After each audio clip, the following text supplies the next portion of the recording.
this is Frisco, born to die, cruising in my 6'4", top down, let's ride. I recognize the hustle, never stopping the grind. High on life in the Bay, that's the best vibe. Home of the brave, fog creeping in like a ghost. Rise and shine, baby, taking every day slow, and they could never hold me down. I always rise up, it's 415, homie, till my time's up. I'm on a mission, from Fillmore straight to the point. Gotta keep it steady, baby, keep the groove on point. Yeah, I mean, I'm out here living my dreams, looking up to me like I'm an OG, and so it seems. But day ones know I'm trying to get by, living every day, watching time fly. It's no surprise, this is Frisco, get with the times. Ghost riding in the street lights, chasing the night, let's ride.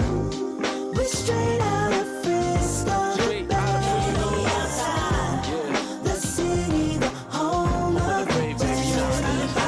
Up all day, ghost riding through the city, that's how we ride. When it feels so good, doesn't matter if it shines or it rains on the other side. Yeah, you know it feels good making these stacks. Ladies see me in the whip, wanna hop in the back. It's all good, baby, baby. Look at me now, I made my mama so proud since I got out. I rep the Bay like I got these rocks in the chain. Getting stupid every day, never tell me to change. And we just wanna kick it, always looking for fun. Take it slow, rolling low with my day ones. Making ends meet with the homies, playing the fools. Doing what we gotta do to stay cool, and gotta keep the bass bumping, cause it's Cali love. And all the money feels good when we count it up.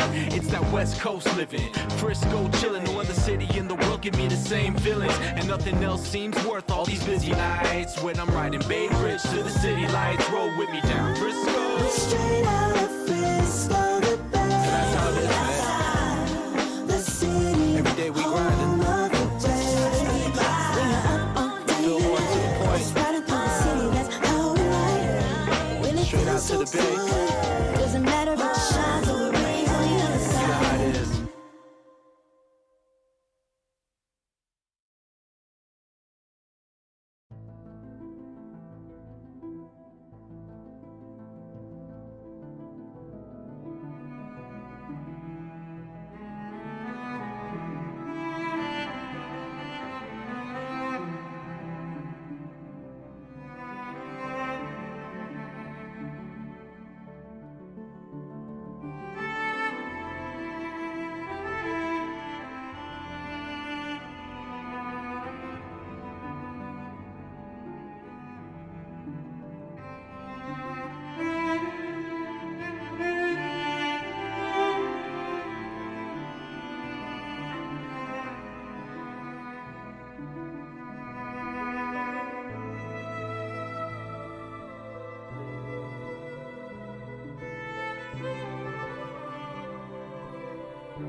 what's on my mind.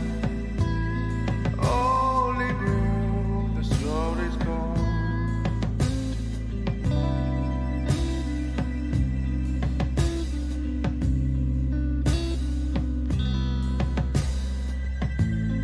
Where do we go? Where do we go?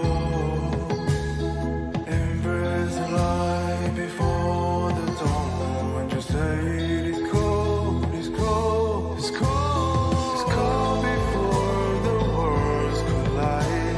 The way to love, the way to die. It's a mystery for the show.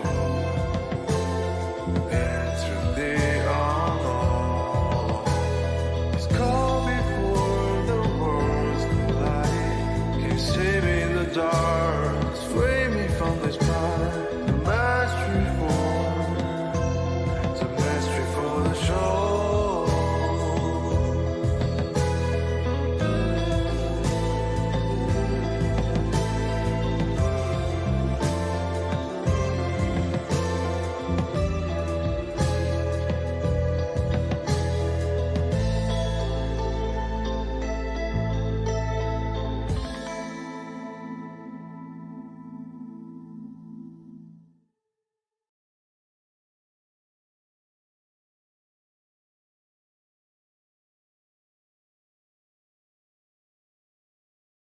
Okay.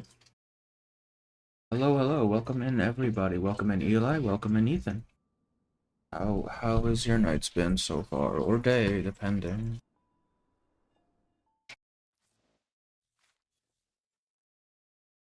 The club's always Oh yeah, I rolled Mercuria. I think I only did like 20 rolls, but I was already pretty close. Okay. Oh wow, I forgot that reset is earlier by an hour now. Huh. Players intensifies and infiltrates Height Street. Unfortunately, they all became Jay's pals. I feel like that's probably like a spoiler or something, right? Yearning. I really want to roll for 6, man. Alright, I think... Well, I could just do my dailies right now. While people filter in, yeah.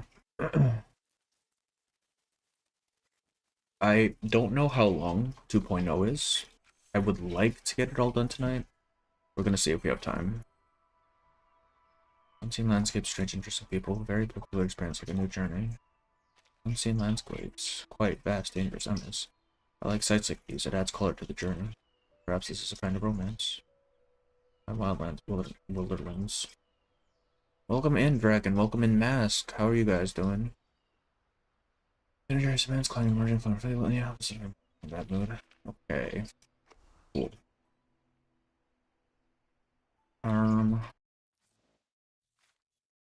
Right. Have you guys run through 2.0 yet?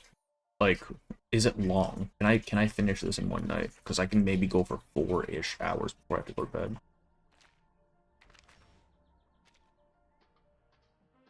The club's always vibrant at this time of night. There's so I many want to... I know I should be farming the event, but, I want to get Mercuria up. You're right on time. I was just about to start my meditation practice. Come. Always dust. Welcome in, Goldfish. Welcome in. 4 hours should be fine. Okay, fantastic. Here, let me just make sure I'm not capped out, and then we can get started. I don't really know what Mercuria does. I just know she's good for Marcus. That's why I put in a few rolls for her. I feel like I still need Vila for this team, though, instead of Lucy. I don't know. Actually, saying 4 hours is fine. I mean, I generally play for... My streams generally go around 4 hours, right? Unless I'm doing like a shorter thing, like anecdotes or character stories. I mean, when I did Baron Somt, right? That was a 10-hour, almost a 10-hour stream. So hey, we in this.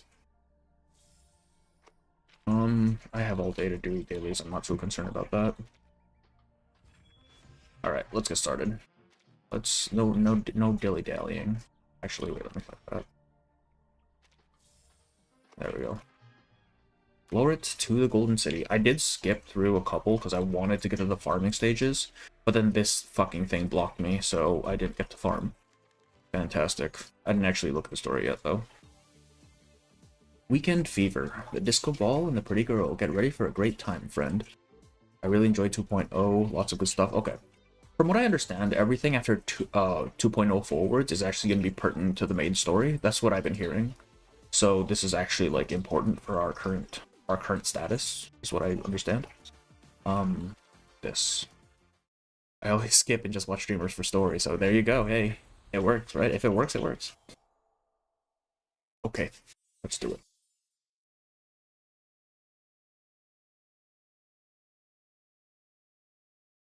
Good afternoon, San Francisco. I think audio might be a little low. Hang on. Let me My put this up. loud and proud mischief Let me know if makers the audio is want too all my little loud. I've been hearts fiddling love. around with it lately. It's your oldest and dearest friend, with the straight shooting of your father and tender loving just like your mama. It's your boy Vincent, aka the Old Ostrich. Bringing you a balanced dish of good news and bad news. Let's soften the blow with the good stuff first. The New Age market has finally gotten a little reinvigoration after the harmonic convergence. Was it a sign from another world, or the harbinger of a Mayan doomsday prophecy? Who knows? But why worry, my lovelies? Feel Keep like the those heads background in the music. sand and your ears to the ground. Because more visitors means more money. Huge potential for young and old to make some dough. Now, to hit you with the bad news. Yesterday's gangland battle stretched from the Styx all the way to the steps of the People's Palace. And it came with a particularly heavy drizzle of bullet casings to rattle you all night long. Last night, Leger Zeded and his Arcanus minions booted the Tung Ching Cham so hard in the ass that they've been driven right out of our city. If you're brave enough to head out into the streets, might still find a few gold teeth left on the ground.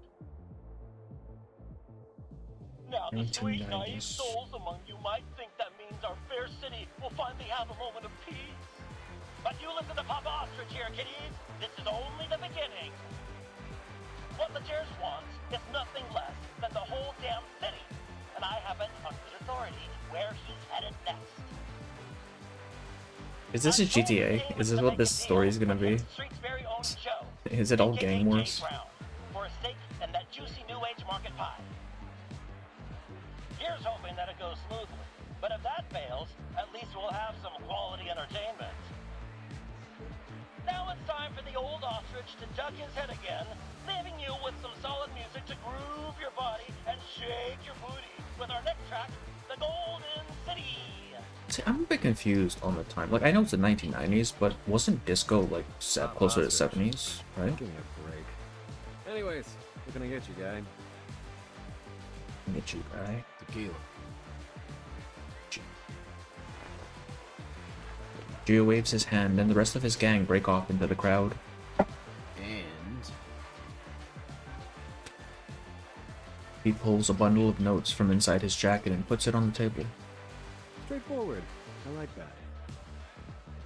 So what are you after? The waitress's phone number? Ticket to an underground boxing match? Or are you after someone specific?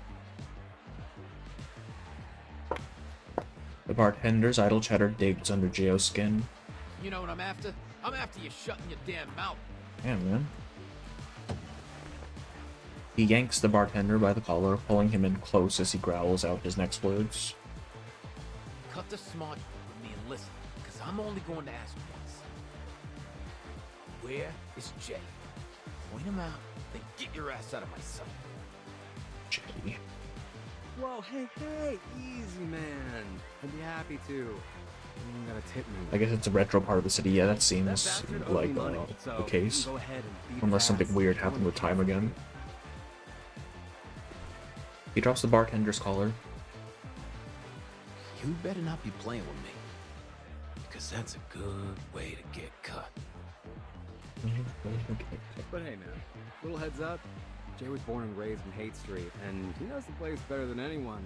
Ran circles around the cops. It won't be easy to corner. Plus, he's got a lot of friends around, so picking a fight here could go south fast. Never know who's liable to stand beside him.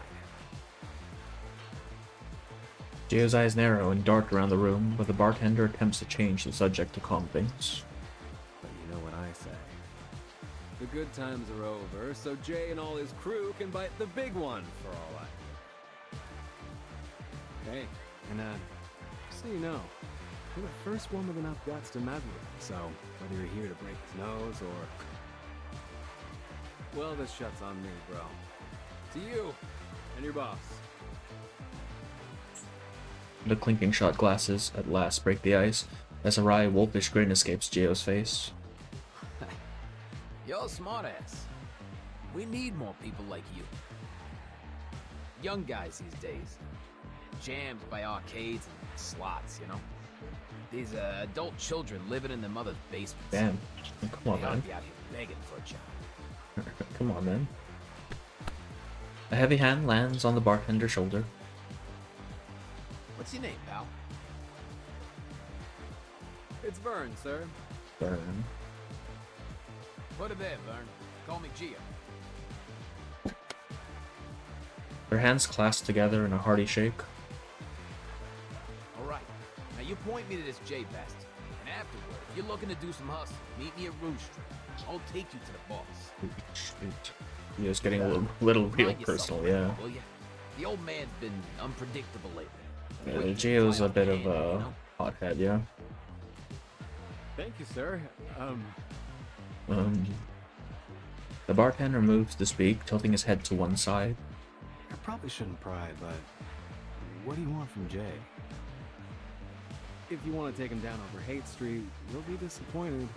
This place has got nothing but struggling folks. You couldn't mug someone for enough to catch the bus. What else could it be? That damn new age market. Don't know what Pops is planning to do with it, but he's gotta have it. Not like I'd give a damn otherwise. What kind of schmuck does business in a gutter like this?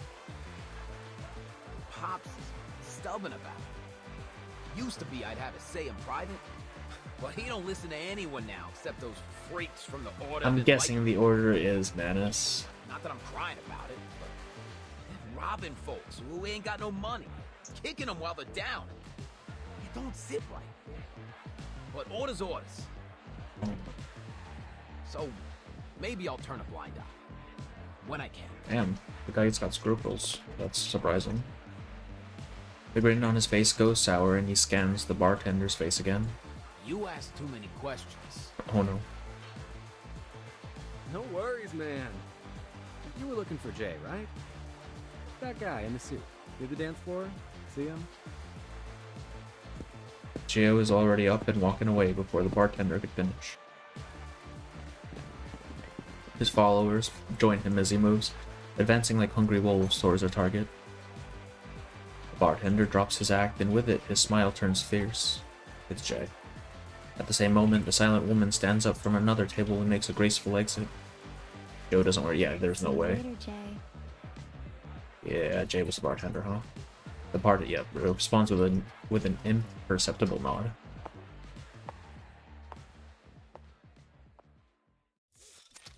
Oh. Okay, so I guess we just beat the shit out of him. The Technicolor lights cast everything in a dreamy glow. Caught in the ecstasy of the pumping music, the dancers on the floor are unaware of the scene unfolding nearby.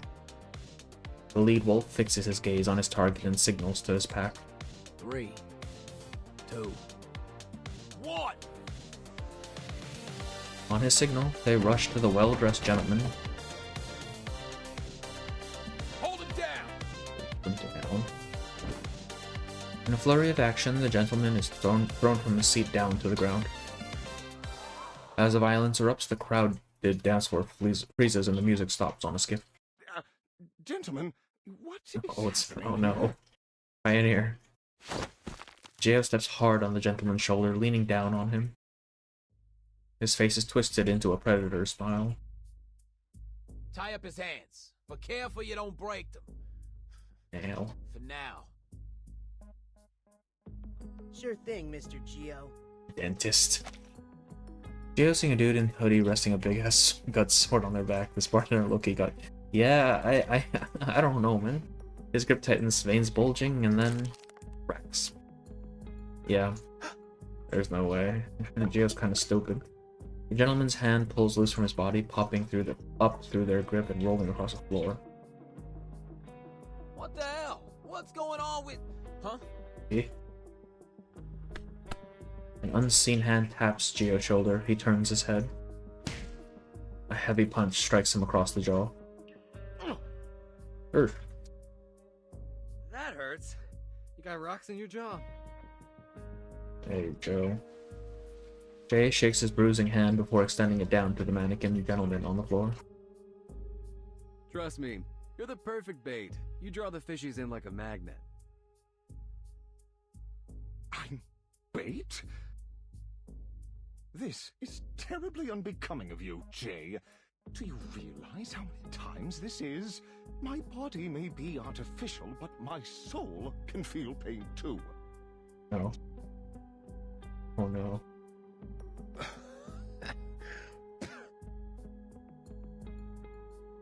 Geo spits a gob of red from his bloody mouth. You lying sackish. He wipes his hand across his face as he is helped up by his followers. The lackeys all square up beside their leader. Not so friendly after all, huh? We'll continue our conversation later, Jay.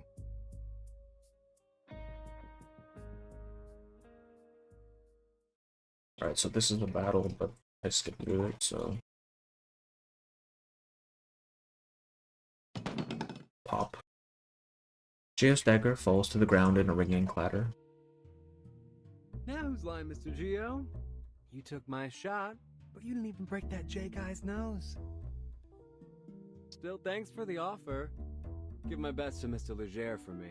Shit. Geo is beat and he knows it. The old man is gonna like you, smartass. See you next time. We'll have another parlay, you and me. He falls back towards the door, flanked by his lackeys, before making a hasty exit. Yeah, run on home with your tail between your legs. Legers, losers. Looks like he might need a dentist, because he just got kicked in the teeth. They'll be home crying into their cereal soon enough. The way they're huffing it, they could have outrun my 4-cylinder Hummingbird GR8100. They must have missed their calling. They ain't dentists. They're track stars. The dance hall breaks into jeering laughter.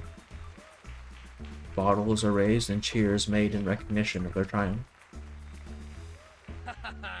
Cheers to unbreakable bonds. To unbreakable bonds. After a cascade of clinking glasses, the music is spun up once more and the club returns to their dancing. The excitement continues for some time after, only being broken by the arrival of a disheveled-looking young man. Look, Jay, I gotta go. The shelter's gonna be closing up soon. My partner at the shop, you know. He rubs his stained black fingers across his face, shaking off some flakes of drying blood. He doesn't like it when I come in covered with blood.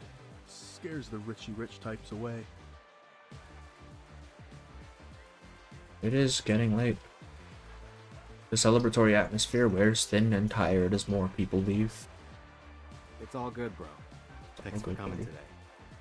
Is anything I can help? Jay pats his friend on the shoulder before pulling him into a hug. You know where to go.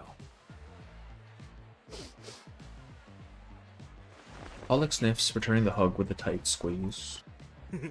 Thanks, bro.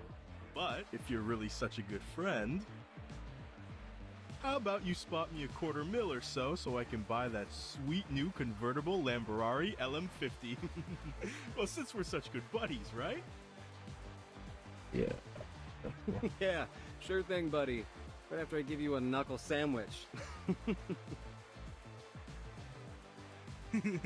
See you around, Jay. Waving off the mostly gentle giant, the rest of the group gathers around Jay. Spirits are still high as they bask in today's victory. But tomorrow, they must get back to work. The moment shifts as a stumbling dummy drives a playful kick into Jay's leg. Would you kindly give me back my damn hands already? Hey, stop kicking me. Just a sec.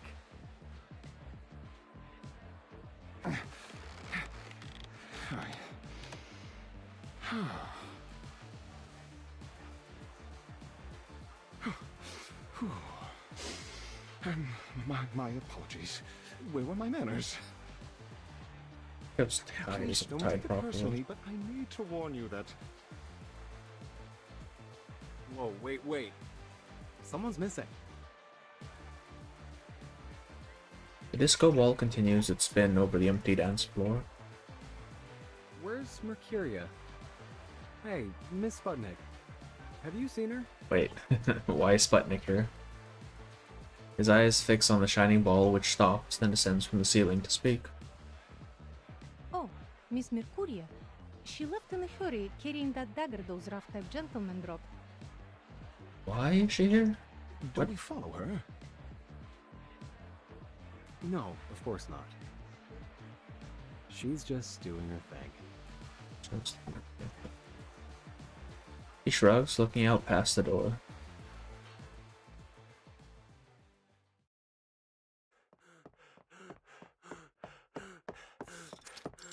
Grimy alleyway. Geo stumbles. He catches his breath before glancing back through the long alleyway. Sputnik is yeah, she is the disco ball. I'm just wondering why she's here. Tell us what kind of mess we were in for here. I'm not paid enough for this. Like, she should have been picked up by Laplace immediately after re-entry into the atmosphere, right? So I don't know how she got into San Francisco. At this point, I don't know if it's before or after she's been found. Oh. Okay, so this is from the trailer. Hey, Geo, right? He stands unmoving, unblinking. You're just giving it back? What's this meant to be? Some kind of insult? Hey, yo, your boss runs me off. Now you're giving me back my own knife like I'm some pity case? Think I won't hurt you because you're a woman? Think again. Anger overtakes his wariness of the woman and he swings out his arm. Clink. Dagger drops to the ground as he reaches into his pocket, producing a wand. Oh, he's an arcanist. Vita Void. What is this? The black arcane symbols dissolve in the air as soon as they touch her. Oh. The color of your energy is as dark as the coal in Jay's forge. No, worse. Darker than I've ever seen before. She jumps down from the fence and picks up the dagger. What You're is her arcanum? afraid. But something else besides that. I see a burning energy. The embers of a home reduced to ashes. A harrowing darkness that's followed you throughout your life. When your wife and child left Bro. you. When your debtors begged on their knees at your feet. What are you talking about? I understand you now, Mr. Geo. Forced to live with this darkness inside you.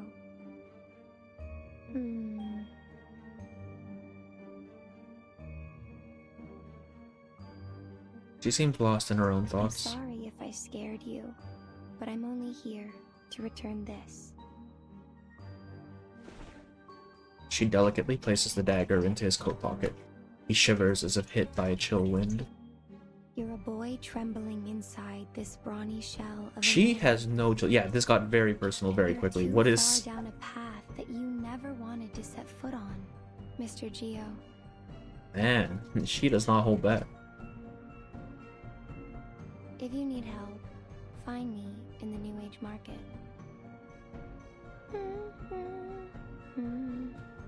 Curious as to what her pain of is, because she seems to be unaffected. She jumps softly, her steps light as she walks back from the dingy alley.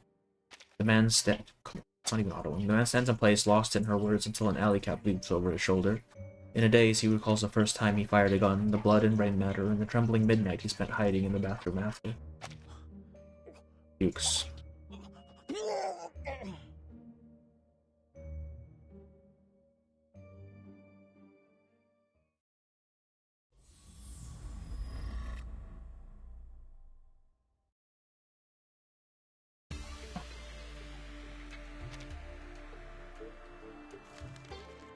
Won't be amused to death. Grab the remote and crank up the volume. Spartnik works as bar as a disco ball when she's not at Laplace and Bond. Oh, is that what it is? I see. I didn't realize they just let her run around and do whatever she wanted. That's weird. Ames Restaurant. These are the guys who got run out, right? So as I take off the tire, I notice the gal. Some rich lady from the market's got a crazy look of worry on her face. So I tell her, break my jaw if I'm telling a lie. We're good folks here. Don't believe me? Just ask around about Jay and his friends on Hate Street.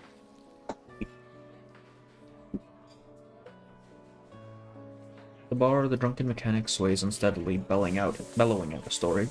The diligent satellite, now serving as a bartender, hovers close, wiping up spilled drinks from the howl. Please, take care, Mr. Holic. You have been drinking way too much. She doesn't have hands, man. How? What? Come on, Holic. You don't got the balls. I don't get the balls. I saw this guy get a nosebleed yesterday, and he cried like a little baby. Back me up, Jay. He jabs Jay with his elbow, but Jay fails to react. Hey. Vahid, welcome in, Vahid. Hello. How have you been? What? Did they bust your head or something? You're off daydreaming while we're talking about some rich bimbo. Yeah. Sorry, Mr. Beckett. I believe Jay's present concerns may be revolving around, you know, Leger's the dead. Sure. Nah, way off stuff, Shirt. Take a look. Oh, it's on you. Bombshell News. Uncovered video shows FAE used as new execution method. Huh? What will the minds of those Hollywood producers think of next? What? Oh, I think I've seen images from this video. From spam mail and newspapers. We're still trying to identify this woman to confirm the authenticity of the video. If you have any information, please call us at 429-7234 extension 7. Up next, homebound or hoodwinked? The mystery of the so-called long-lost son. Onion, yeah.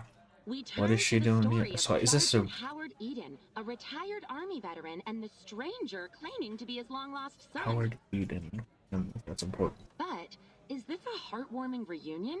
Or a sinister story of senior exploitation? Hello, Tom. Yeah. The old television of its dying sputters of static before cutting out entirely. Aww. Oh, too bad. You know, it's good fun watching all her nonsense and sensationalism. Hey, show some respect. Sure, that whole how woodchucks could control the world piece she did was a little iffy, but who knows what those woodchucks could chuck at us? God, this guy's gang is just full of goofs, my god. Alright. Doofuses. That Ledger's thing is really bothering me, Ledgers. okay? What's his story? The drug mechanic jolts awake and upright with renewed excitement. I've heard it. Not gonna lie, kinda sick. Cops hate him, but the street punks love him. Is this sick in the good sense or bad They sense? I don't know how say far slime has Hunter's gotten at this point. a bunch of guys was torturing him, had him tied up like a pig. And when they got tired, they put a gun in his mouth and made him eat it. The bullet went straight through his throat out the back of his head. Silly Cooper, yeah, they're all kind of When the cops kind of dorky.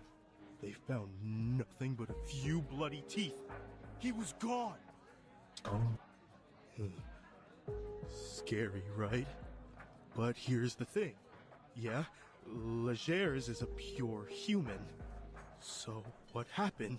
oh, Where did he go? you got a skinwalker or something? What's going on?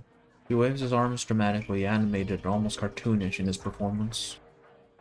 But his audience is less than captivated. Mr. Hollick, I think you've been watching too many of those horrible Romero movies. People returning from the dead. That's hokey cinema, not reality. Pollock goes red, unable to form any defense. I can only assume this Legers the Dead made up this rumor himself. Perhaps so he might attract more powerful arcanists to his side. Potion addicts, smugglers, card sharks, getting them all under his thumb until he can gobble up the whole of San Francisco. And yeah, it's been working, but not anymore. 'Cause we ain't gonna sit and watch. Afraid you're overestimating our strength, Mr. Hollick. Their enterprise is much more dangerous than all our previous rivals. No less so if they're aiming on partnering up with the lunatics in the New Age market. What is the New Age market? Gotta agree with that assessment, Pioneer. It's been days since my last session with a paying customer. Seems like everyone is joining up with them, and their energy is disturbing, to say the least. They've been poking around my shop looking for some rare sort of books and materials. Kinds I never even heard of before. I would advise avoiding direct confrontation, Jay. I hear you. I hear you. The news with FAE and that sun may be exploding. Yeah, that's why the fact that it was named is interesting. Avoid confrontation. It's the right move for sure. It's a very moment of calm consideration for It's the not hot impossible. leader. They aren't giving us a choice. The cops abandoned Hate Street a long time ago. Ain't nobody that cares about these streets but us now. Remember? That was when all those artist trailers were burnt down. After that, the rest of the diviners and such were ran off quick. It's only those loonies that have stuck around. Misguiding arcanists, making everything worse.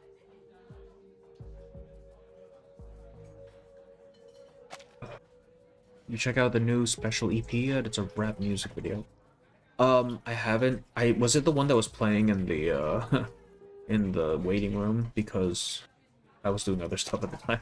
We were small. I haven't listened to any of the EPs recently yet. There. Closed up shop. Took the first bus out of the city. Ran for our miserable, pathetic lives. But then, we ain't that kind of smart, are we? Really not. But this is our home. So we've got to make our stand here, or we'll never stop running. It was okay, yeah. I haven't looked at any of the 2.0 stuff at all. I've seen the trailer and that's about it. The mannequin next to him speaks, broaching his words carefully. Don't misunderstand me, Jay. I'm only saying this fight is beyond our capabilities alone. Should we not consider asking... Don't you finish that thought. In fact, don't even think it. The sharpness of his tone is clear. The idea is beyond consideration. Not to be touched on, not even to be breathed. Look, I know what you're saying, but... I don't know, man. That kind of talk is for cowards. We don't have to get them involved in this. You have to admit that they care about arcanists, despite all their bureaucracy. Turning to the Foundation would not be a bad choice for us, Jay. A perfectly timed silence. From beneath the bar, the round bartender floats up as if speaking. Yes, Mr. J. I think Mr. Pioneer might be right. I don't want to lose my job because of these bandits. She's a reflection of the earth. I'll be glad to bring it to the regardless. Foundation. Your assistance would be more than welcome, Miss Disco Ball. It couldn't possibly they're both hurt to reach working. out to Paulina. Maybe she could help us with the red tape. She's your sister, after all. Jay looks away and huffs audibly. It's a childish, almost silly display. No. No, no. I'm only gonna say this once, and it's for real.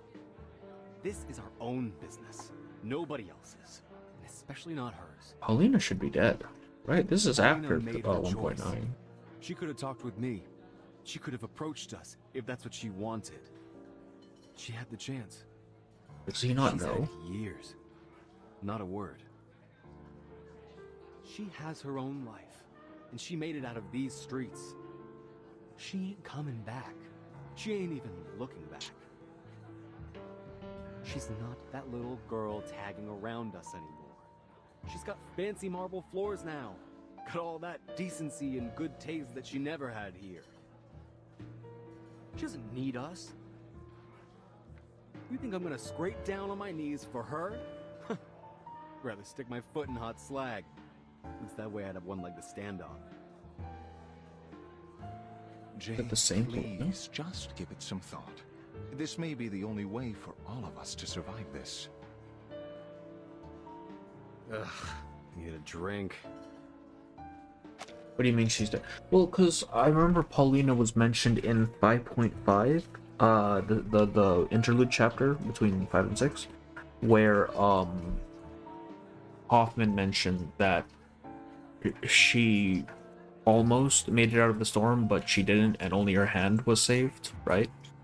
So she's supposed to be dead, right? I think.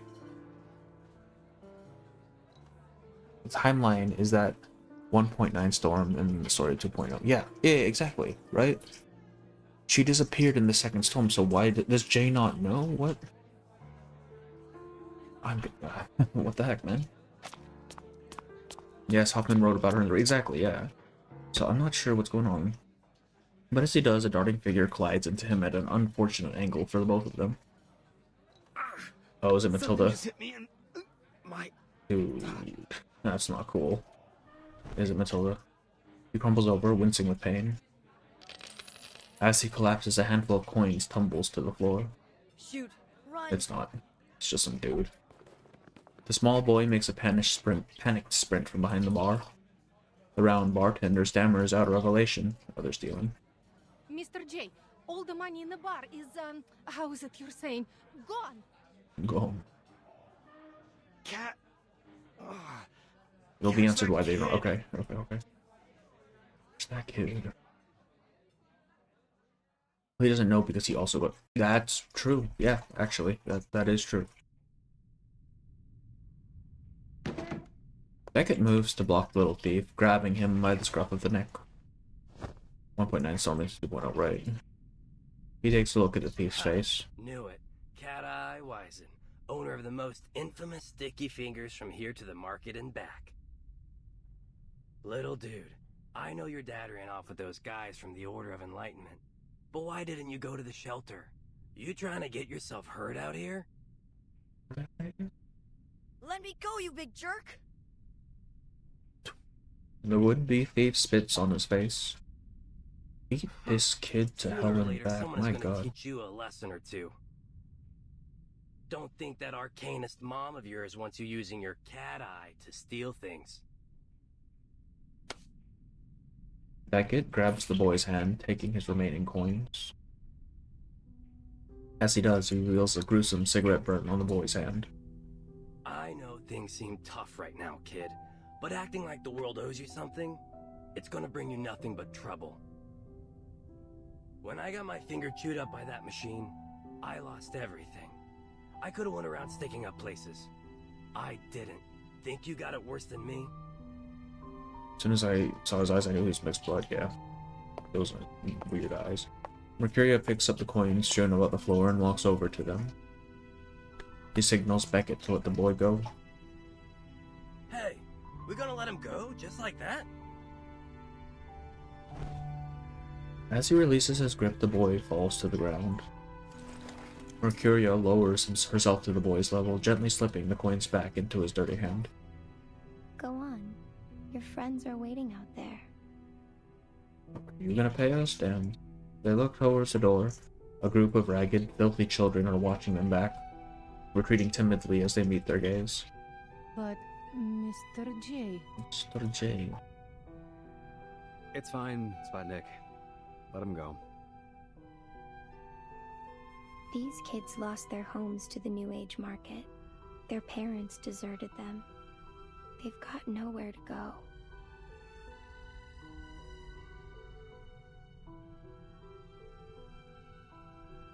Mask the Beckett, race officer. Look at them. You can't compare. It doesn't work like that. Each suffering has its own energy. Did she like read people's auras or something? What is her deal? The boy picks himself up, muttering a thank you as he walks uneasily towards the door. Before he reaches it, a hand rests on his shoulder. Hey kid. You and your friends looking for some almost honest cash? I don't know, I was first thing. Yeah, I mean, yeah, he does have very strange. I mean, they're literally cat eyes, man. Come on. I got sharp eyes. They're definitely. I can do lots of stuff. Counting coins, cars, finding water drops. I'm great at spotting cheats and shady dealers. Yeah, like literal cat's eyes. There's no way he isn't mixed blood. Jay pats him in a brotherly gesture. Easy, kid. Fill your belly first. She's a spiritual healer or something. I see. Hey, Sputnik, please get these kids some burritos. I kind of figured because she kept talking about like auras and energy hey, and stuff. Sputnik, let's make those extra meat. All right, man. Consider my second thought over. I think her basic attack can get heal the lowest HP out. I did not know she had healing on her. Okay. He slumps over the bar, giving a sigh. Kneeling alongside an old photograph in his hand.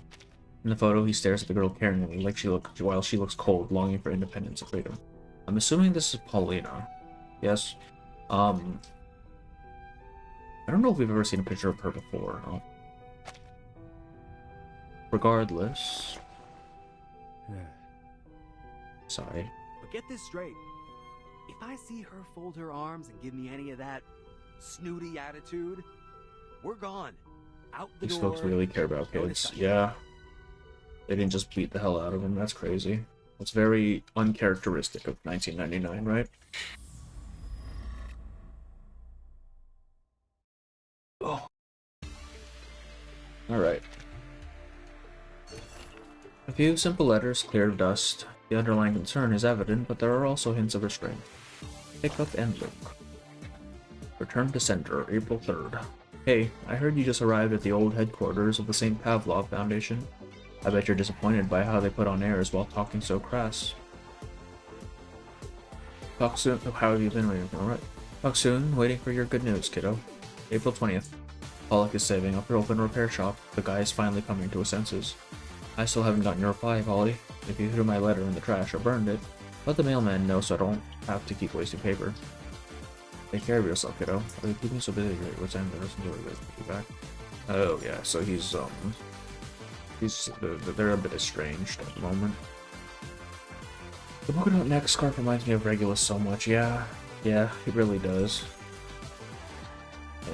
Its whole style is a bit, you know, mismatched, right? Just a whole bunch of different elements thrown together. We haven't seen a picture of her, but they showed her blue scarf. I see. I can remember if there was like a picture in the file when they were talking about her earlier or not. An old room.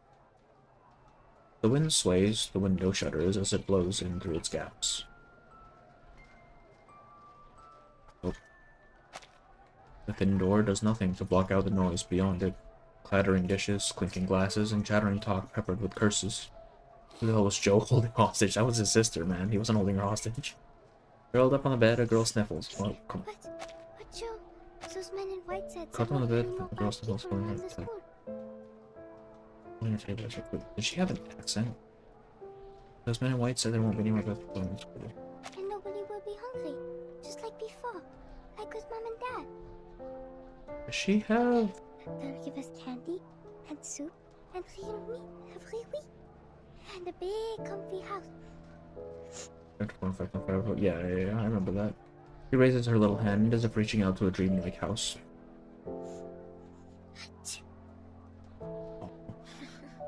Cover up a little more, Polly. You're gonna catch a cold.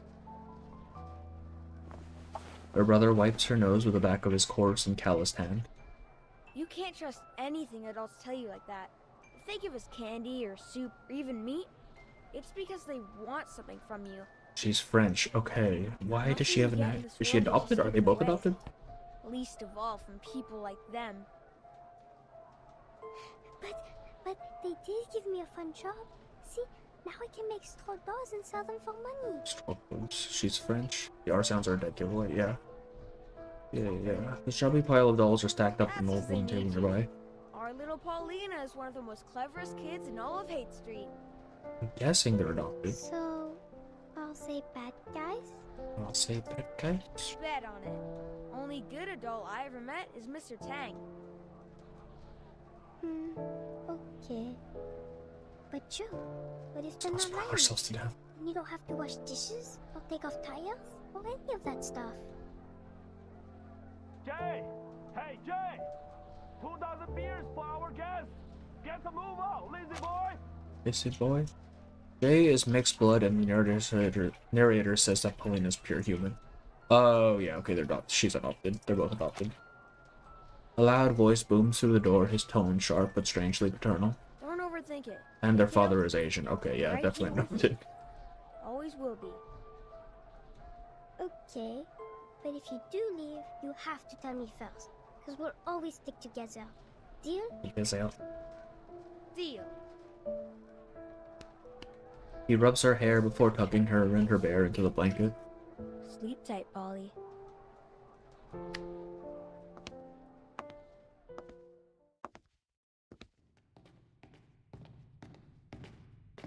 So I guess they're just orphans then? Or they were orphans? Perfectly aligned stone columns blend into the walls. The floor is spotless, overly tidy, even the lights above shine in exact symmetrical patterns. It is a distant and alien world to them, nothing like the cluttered alleys and unkempt streets of home.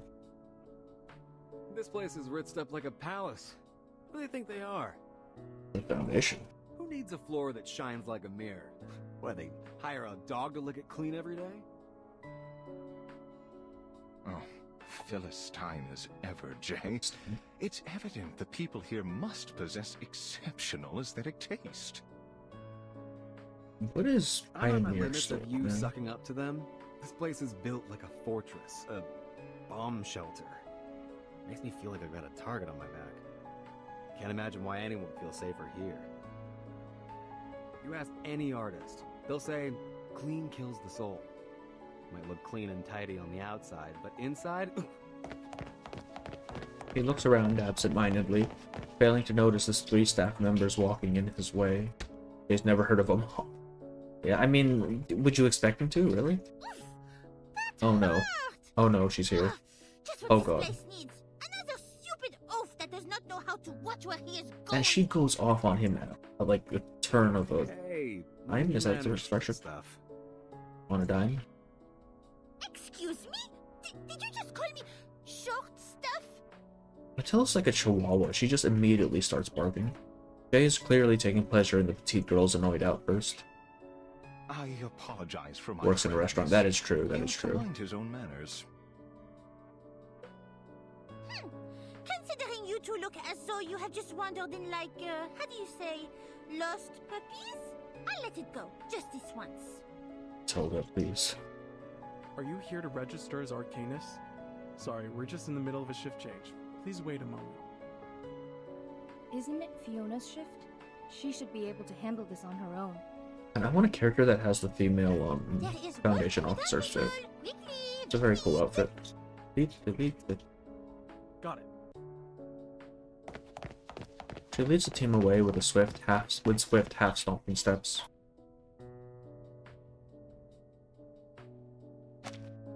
Wasn't stories on the map after the main story? St. Pavlov Foundation Muted. Reception Center. Wait, How can is I something help you? muted? Did I screw something up? What do you mean muted? Have I messed something up? Wasn't stories on the map? Pioneer. Oh. Oh, never mind. Oh, okay. I see. Okay. Welcome to the St. Pavlov Foundation Reception Center. How can I help you? Hello. We're here to visit a member of your staff for, some private matters. If possible, we'd like to have a conversation with her in person. All good. It's all good. The staff member's smile is visibly forced. Sure. Please read the Fiona. visitor's advisory here and fill out these forms. Have we met Fiona before? This name feels familiar. I feel like he was around when Horopedia in 1.2. He was one of the people Horopedia called out to. Maybe. A dense tower of paper tumbles out of her hand, spilling out over the floor. I'm so sorry, sir. Just let me pick these up. There's a random foundation for some name. Jay bends down to help her pick up the documents. Relax, The day miss. Fiona forgot watching. It's nothing, just a short visit to my sister. She's like a clerk here, or something. Nothing important. Her name's Paulina Lesage. Lesage. Just tell her that it's her brother. Just popping by for a visit. Uh-oh. The receptionist falls silent and pale. Uh-oh. Paulina Lesage. Could you tell me your name again? Female Foundation's It's Joe. drip is kind of just an aspect. It is, yes, but they have like a cool mask. You can call me Jay. Or Brown. Fiona anxiously shifts through the scattered papers. She looks down at the list in her hand, then up at the person in front of her. With 3 or 4, and then I'll say more. Okay. As if confirming something with delicate care. Yeah. Then she stands, and after regaining her composure, begins walking down the hall. Follow me, please.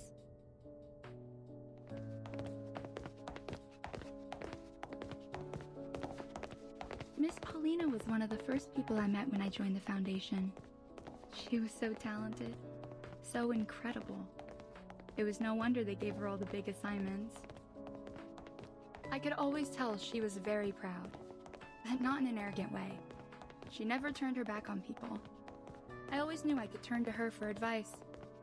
Yeah, she's talking to the past tense, dog. That's not good. They walk to the end of the corridor. As the staff members move about their work, there's a spirit in the air.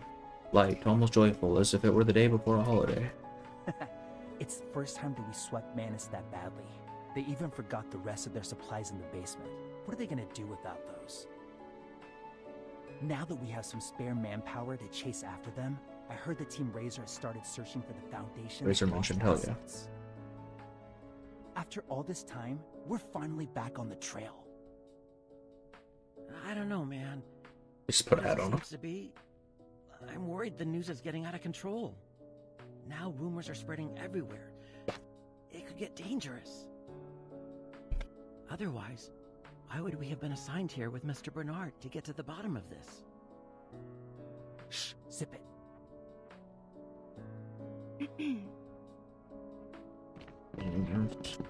People chatting by the door take notice of the unfamiliar visitors, shifting their gaze as they make way. What, you guys having a party or something? Never seen an office so smiley. Feels like a sales day at the mall. All those eager girls and boys running past the window. A mood like this usually comes with good news. Mr. Bernard. Please We don't pay them any mind. met a They're, Bernard yet? just chit-chatting. Doesn't really mean anything. It might mislead you even. Chapter 3 oh. No. Okay. She takes his key from her pocket and inserts it into the lock. But she doesn't turn the handle. Her hand rests on it reluctantly. Sister's dead, bro. Gentlemen, come in, please. Okay.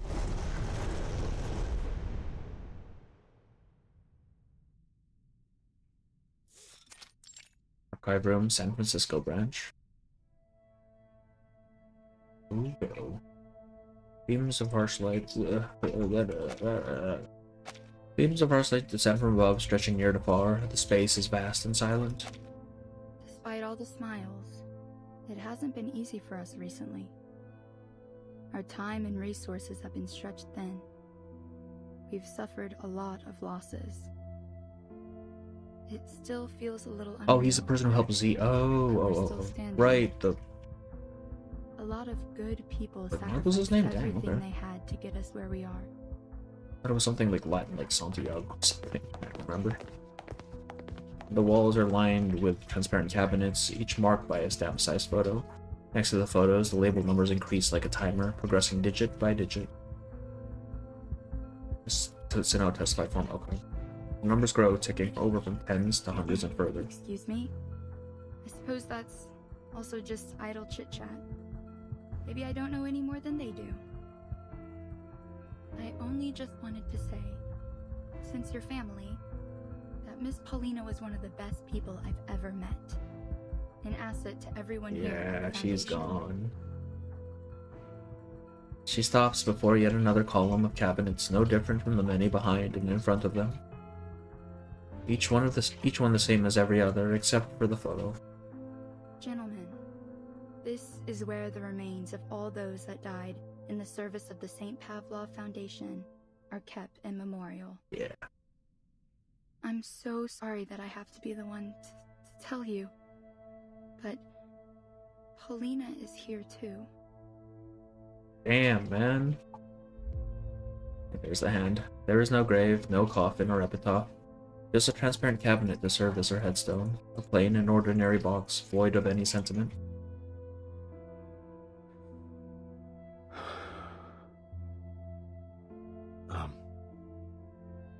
You better know what you're saying, miss. He pretends not to see it, but he knows exactly what is there. That unmistakably familiar blue ribbon.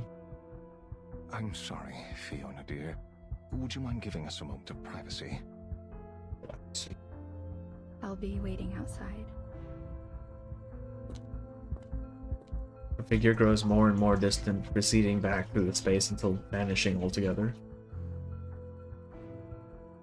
Jay, are you going to be all No, right? he's not. What kind of question is that? Talk to me, Jay. Is there anything I can do for you? Maybe we can take a look, just to be sure. Joe is not good, no. Don't do anything. Damn it, don't you fucking do a damn thing. He struggles against himself, failing to hold himself back.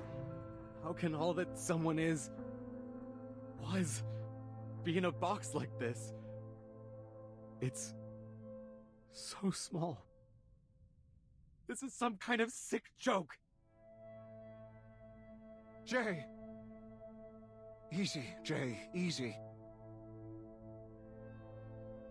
Pioneer grips his arm tightly, staring directly at him. The atmosphere is filled with heavy, unspoken tension, until Jay lifts his gaze to meet the mannequin's own. Do you have her photo? You stay here. I'll go double check. With trembling hands, Jay pulls out the crumpled old photograph from his pocket.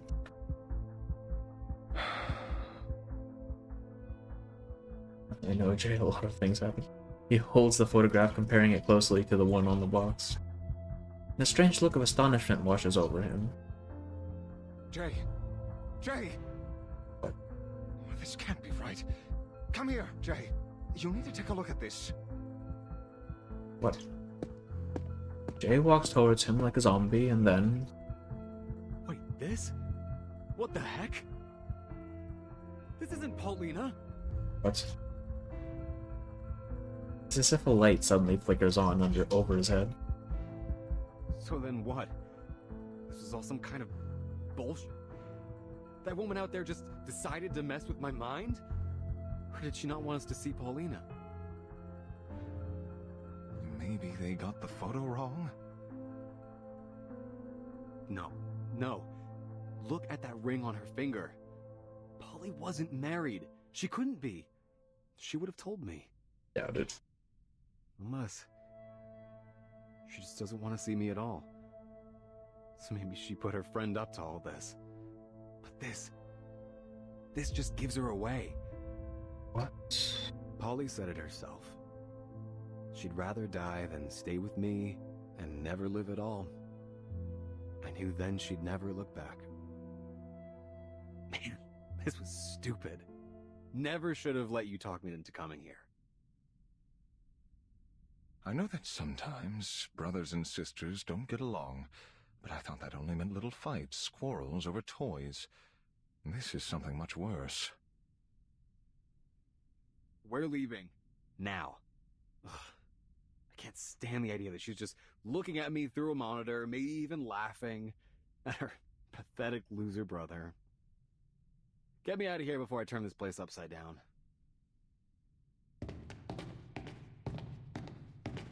Yeah, what is happening right now? I apologize. I'm sure this loss must feel... Jay hides his face, making an exaggerated show of his tears, while Pioneer gently pats his shoulder. Mm-hmm. Such heart-wrenching news. I'm crying my eyes out. It is an oddly captivating performance. If Hate Street didn't work, perhaps he ought to head to Hollywood. Remember the year she disappeared in the storm? Now. Sorry for bothering you. We'll be on our way out now. Let's go, Jay. The year she disappeared? I mean, that was the first storm, right? 99. No. They knew about the storm at that point. I don't think it was the 96 storm. Third storm? Right? 1987, I want to say? 87. This was before this point? I am so confused. Hey, I want y'all to remember these two MFs are completely innocent people from the 90s era. I am so confused. It doesn't help that the music is shifted. Popped up on one of the mannequin's shoulders. The heartbreaking act is nearly flawless. Please wait, gentlemen. You need to fill the visitor's log form first. And... let me see... this one. He pulls out a yellowed and worn piece of paper. Please, sign your name here as her next of kin. Consent form. To document that I've confirmed the death of a Foundation staff member. What is this? He looks up with disdain, catching himself as he remembers his supposedly weeping face is dry and buries it back down again. The second storm's still 96, right? Why do I have to sign? Don't you understand? I can't take any more of this. I'm sorry, but please bear with me. I thought we might confirm her belongings with you. It's standard policy, though usually within the Foundation. Then I could ask my superiors. Maybe they'd let you take these home. Here, I'll just need your name and address. What? That's just sick, miss. The expression changes abruptly, rising up into a bitter scowl. You're really asking me to sign some papers?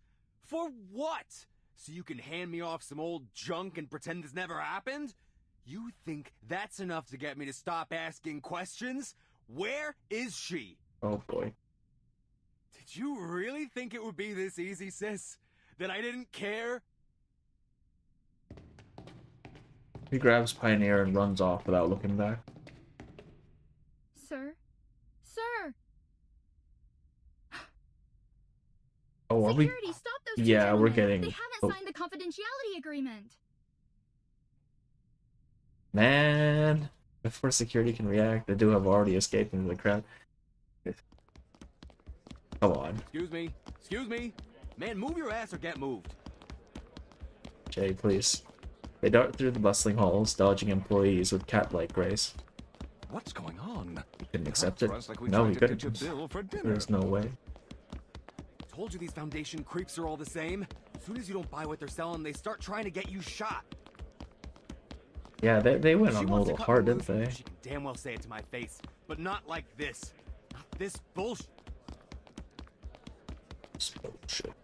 They wind through the twisting corridors until at last they find an exit and dive through.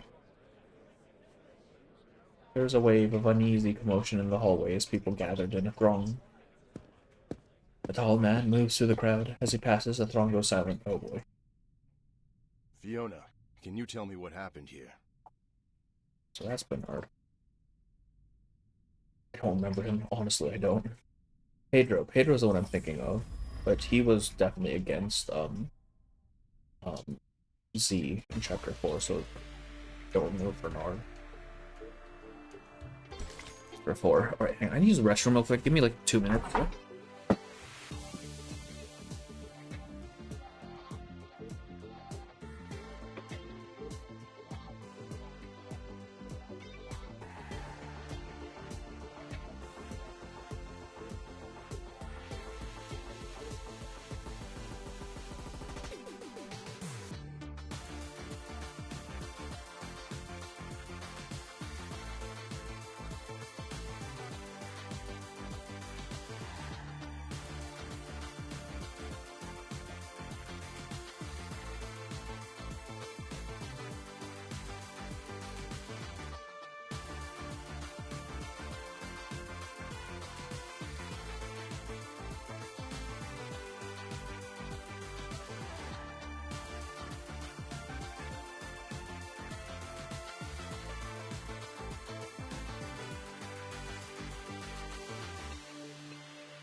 Oh.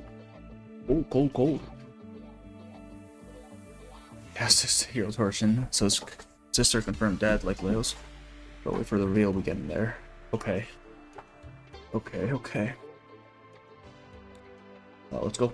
Chapter 4.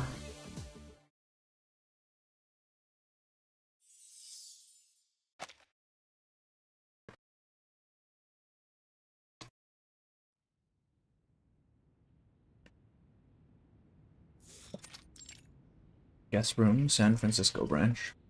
Neatly stacked clothes lie on the bed, the suitcase open and empty. On the eve of her departure, she paces back and forth in the room, hiding as she goes. Route 77. Mais je ne comprends pas. Pourquoi est-ce que l'éditeur du As-tu irait Oh, visiter look, un it's Erd endroit again. aussi désolé? Qu'est-ce que ça pourrait dire sur Urde? D'accord. Au moins, je peux passer voir maman. Ça serait certainement une surprise. Ce que leur Mathilda a accompli va rendre toute la famille fière. Oh, Matilda. Ma Mathilda, enquêtrice spéciale pour la Fondation Saint-Pavlov. Maintenant, la petite Mathilda ajoute une autre étoile à la lignée de la famille Boaniche.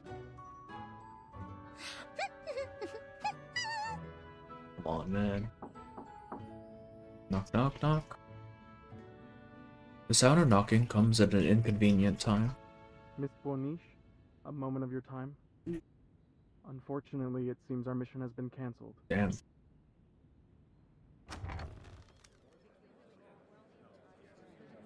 Cancelled? Why? You may have heard what Fiona did.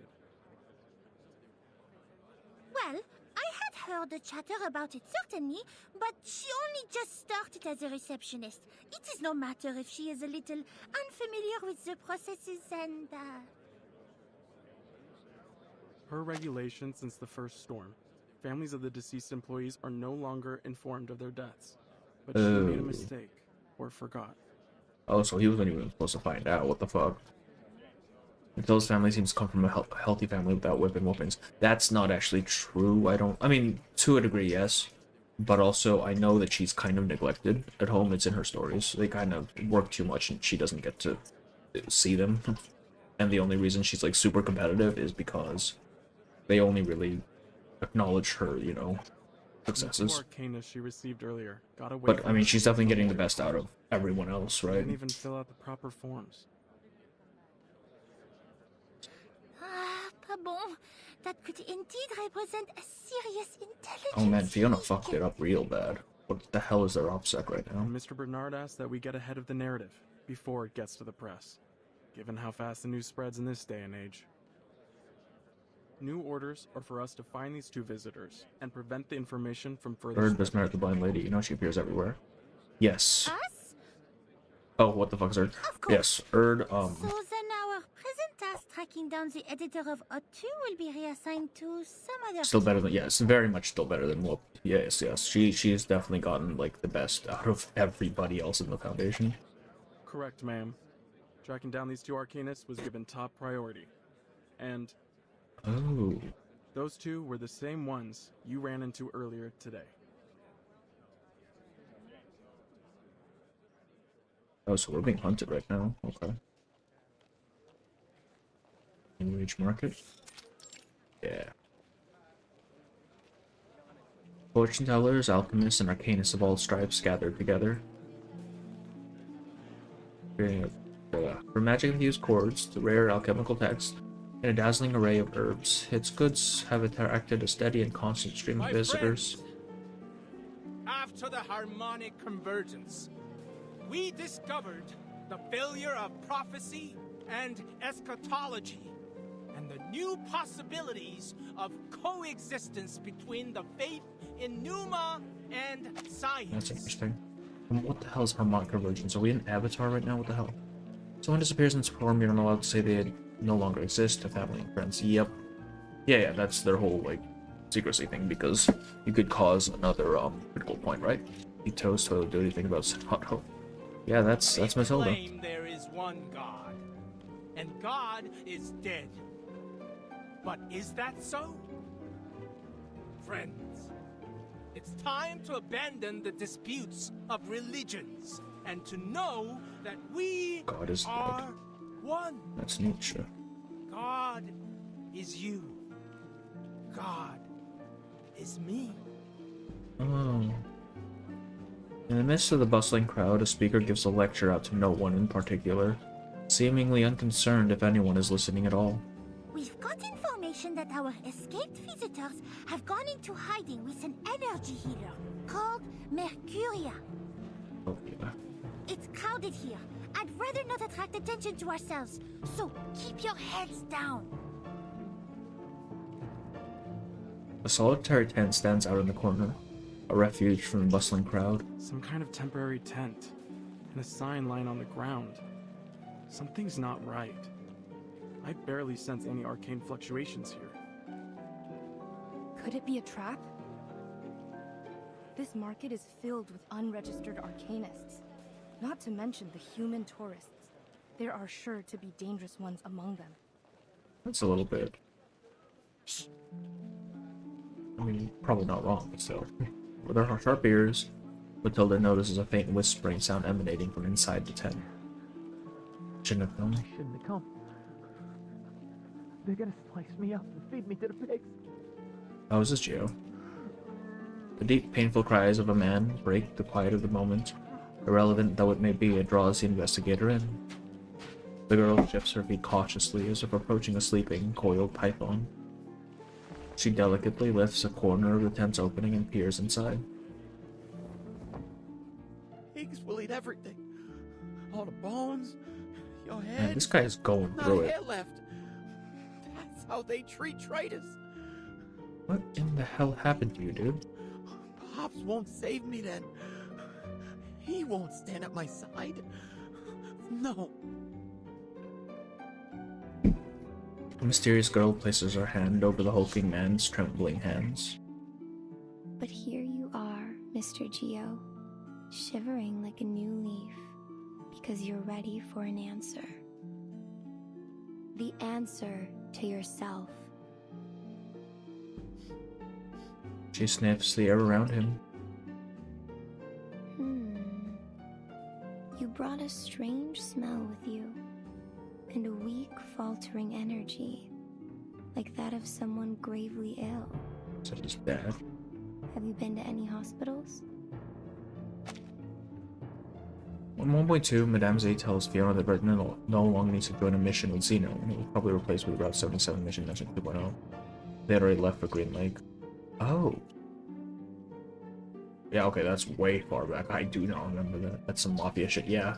Something about Geo was a little bit, No. off. Just following ledges.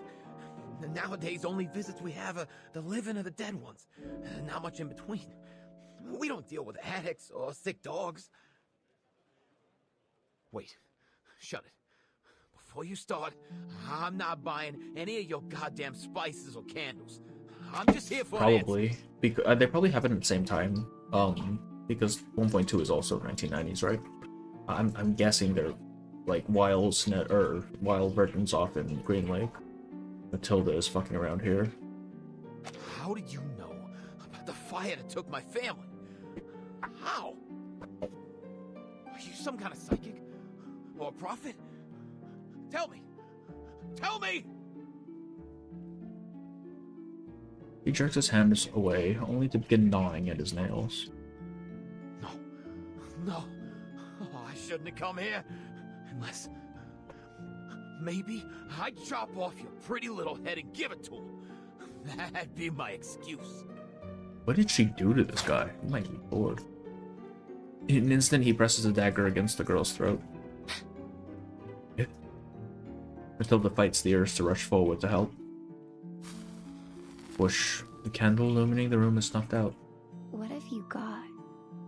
What do you see in your hand? Is it a knife for my throat? Or a diamond-covered key? Shut up! Stop babbling! You're just a witch who survived her burning! A liar! His hand trembles again. Breathe. Slow and true. Look at it again. This is a dagger forged in your own dark flame. He looks at the dagger as if seeing it through new eyes. Everything has a shell of meaning. But hold your gaze on it and it all strips away. Howdy, mister. Until those Welcome in, words Toki. Welcome become in. Strokes of black, and How's that your day dagger been? becomes a cold sheet of metal. Her incense burner releases a puff of strong, scented potion into the air. All at once, the dagger transforms into a blazing fire. It slithers up the man's arm, towards his face, roiling and coiling like a snake. What kind of incense are you burning there, Mercuria? Her Arcanum's fake feeling, I don't know what this woman is doing. Is a cage. Cast off its shackles, and nature reveals itself to us. Don't be afraid. Hold that feeling. Now close your eyes with me.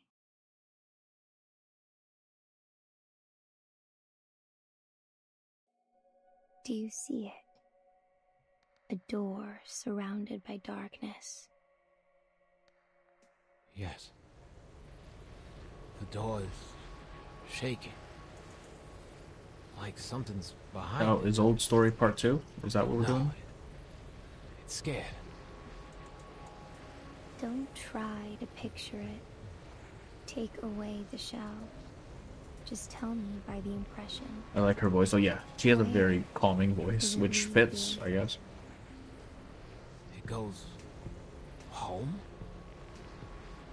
Fire. The door's on fire. No. I don't want to go there. Not there. Someone's screaming. Savina! My baby! No! No! Help them! Help them, please! That's over now. Look around. Who is with you? Pops? And others? They're standing with torches and chains. Who are the others? I don't know. I don't know. Their eyes are Anis. covered by hands. No, not hands. Those are hand-shaped masks. Gouverneurs vindicte! Thanks, Matilda. A beam of light breaks in from above, expelling the smoke and darkness of the scene. An extinguished candle catches flame once more, and all present return to reality. Matilda broke it. Hey, who's this girl? Didn't your mom teach you not to spy on people? Are they high on shrooms? I don't know what they're high on. Excalibur Prime, welcome in. I got a warframe in my chat. Behind them, urgent footsteps reach the scene. Miss Boniche! Damn it. You're the girl from the Foundation. Ain't that just my luck? That's some shit. Jay flings the girl from his hand like a hot potato. Catch him!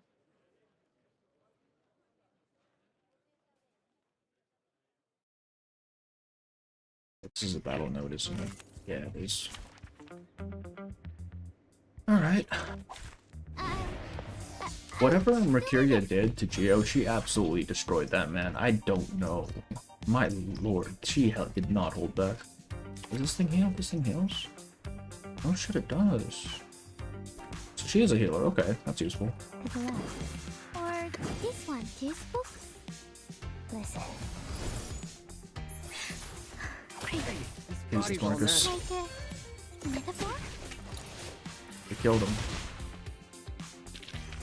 Now, to preserve this memory. I wish they'd just let you do the higher tier stages without having to go through the story. Interrogation. And an answer is divined. And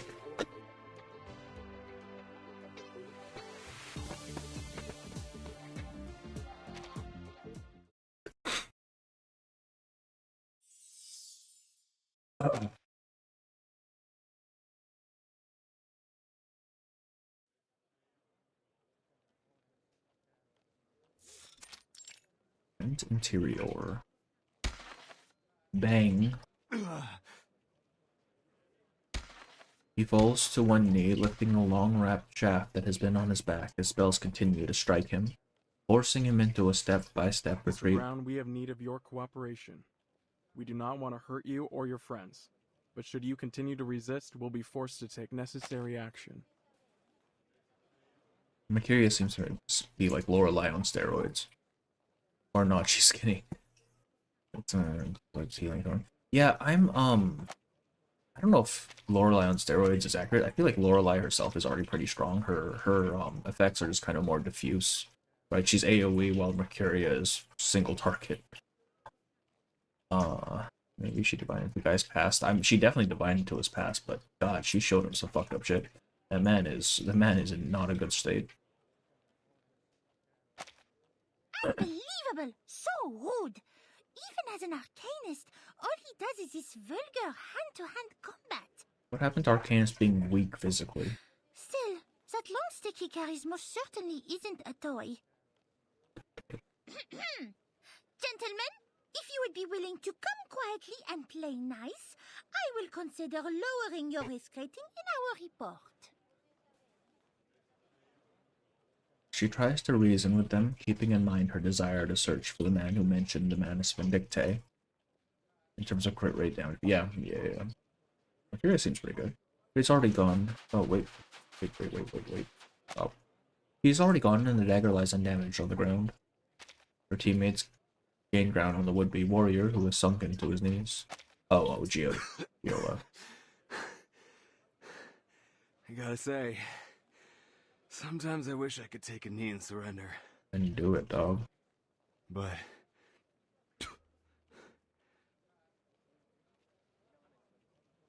he smiles through bloodied teeth. Oh, they fucked him up. sadly, even after all those hard knock lessons, I never learned once how to raise the white flag. He reaches into his pocket, ready to grasp the handle of his small and agile Bowie knife. Put it down, Jay. Your fight is over. Oh, she's doing her bullshit again. This is the smoke of burning mandrake. Cover your nose and your mouth. Burning mandrake. Miss Monish, hold your breath. Stay away from the smoke. Oh, that's insight materials right there. Come on. But the smoke is already too thick. One by one, they give way, collapsing harmlessly to the ground. Too stubborn to have common sense, yes. Way too stubborn. The situation changes in the blink of an eye. She moves automatically, falling back to the entrance, only to find the tent has been shut tight.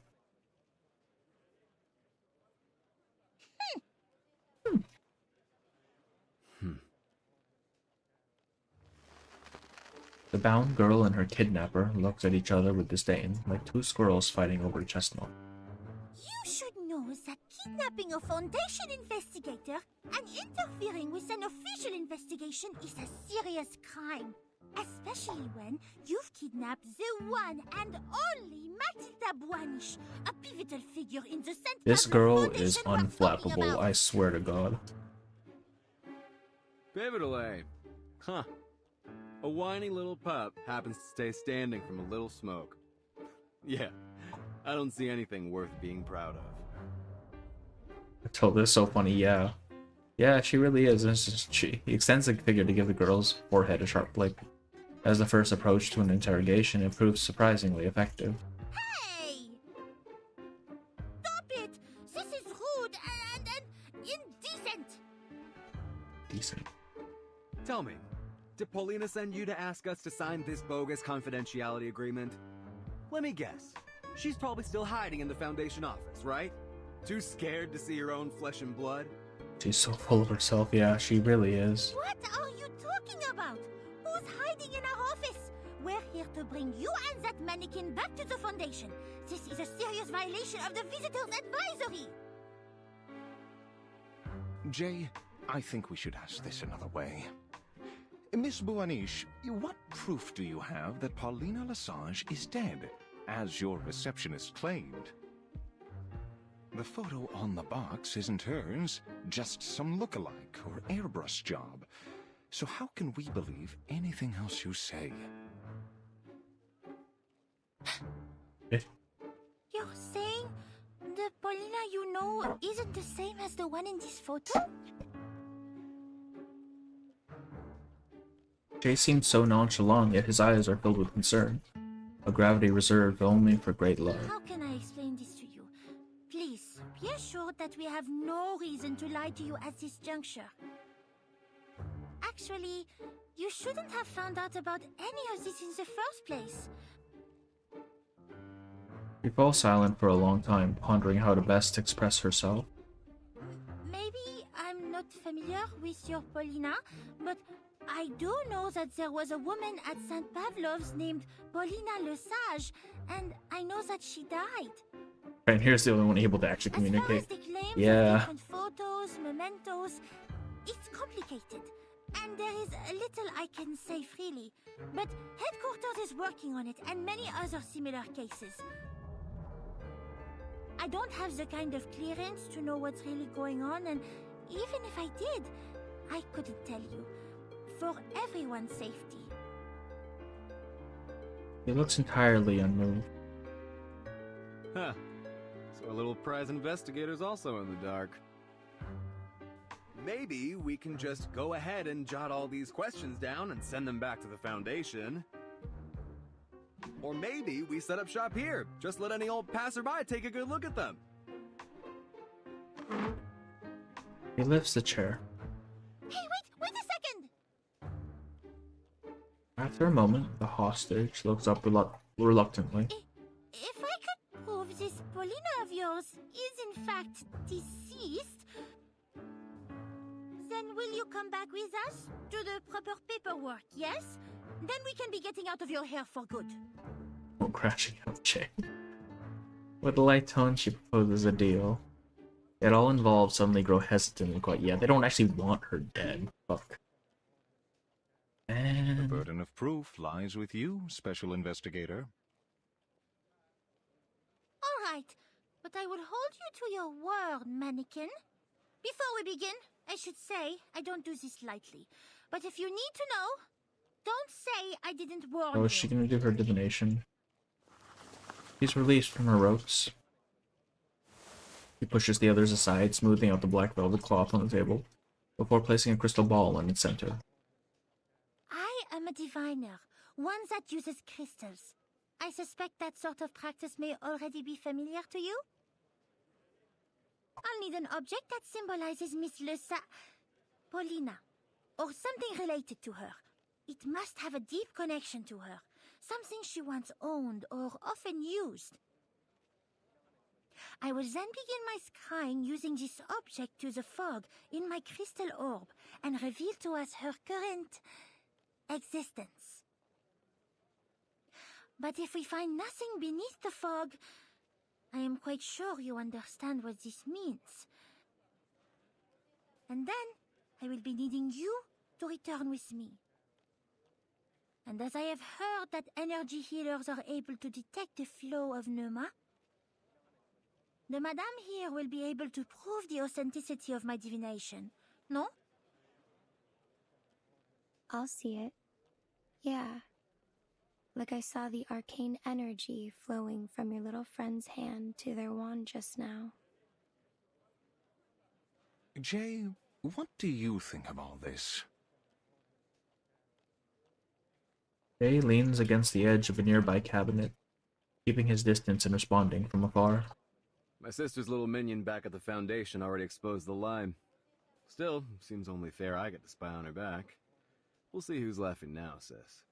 He is so convinced. Alright, Frenchie. This is hers. Take it. Are you allowed to call her that? A plush teddy bear, its fur now well worn and patchy. It is the last thing she had from their parents, and one of the last things he has of hers. Everything is in place. Matilda eases the tensions in her chest with a deep breath. Then let us commence. Yeah, Joe is definitely just coping right now really hard. I wonder if he himself already believed it. Her hands scour the crystal ball as she closes her eyes. Absent moonlight and tides, her regular breathing becomes erratic under the stress. But all that is no matter to her. The only thing she has to do is find one person. She does not even need to find her, only prove that she exists. Thread that binds all. Show me the trace of the one to whom this belongs. I bid you to respond. Imagine if Paulina joined the menace, you know. The crystal ball emits a faint glow through her fingers.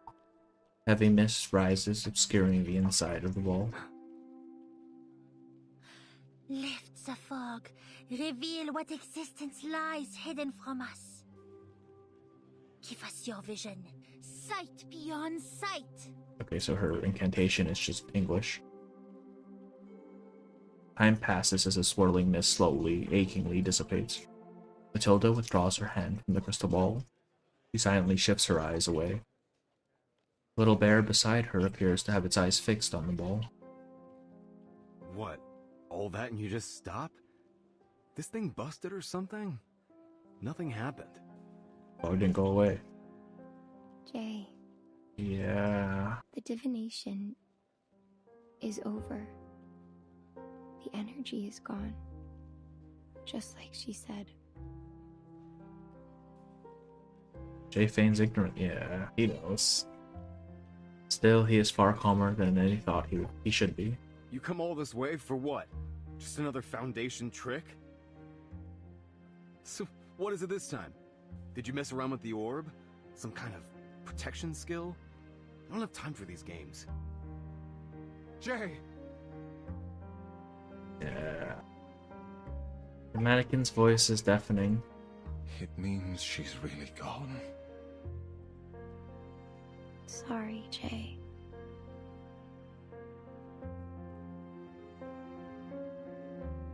He keeps up his stone calm face, giving no sign of anger or astonishment. There is no change in his expression at all. It is both emotional and emotionless at the same time. Jay, are you still with us? Ain't no fucking way he is. Yeah. Yeah. I'm fine. The words hang stiffly on his lips. So I guess it's legit. He looks into the crystal ball again, his lips parting as if wanting to speak, but nothing comes out.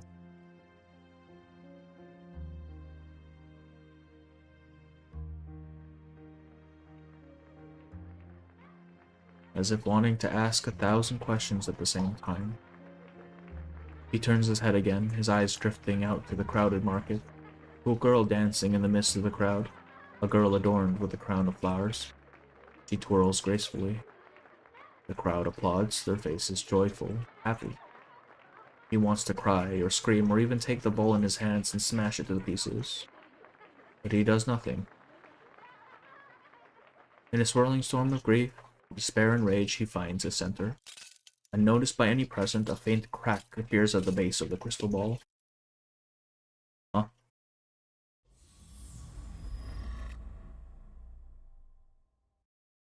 Huh? What? If you're hard being an arcanist, you either have the dictatorial foundation go by yourself or deal with the cult of men. Yeah. But I mean, I feel like it's even worse if you're human, just because, you know, you're just kind of fucked, right? You can't even fight back. You're just a human, man. Like, either way, you have to go to the Foundation. At that point, you're just screwed. I heard that they had a falling out with the clinic doctor, which led to the doctor quitting his job altogether.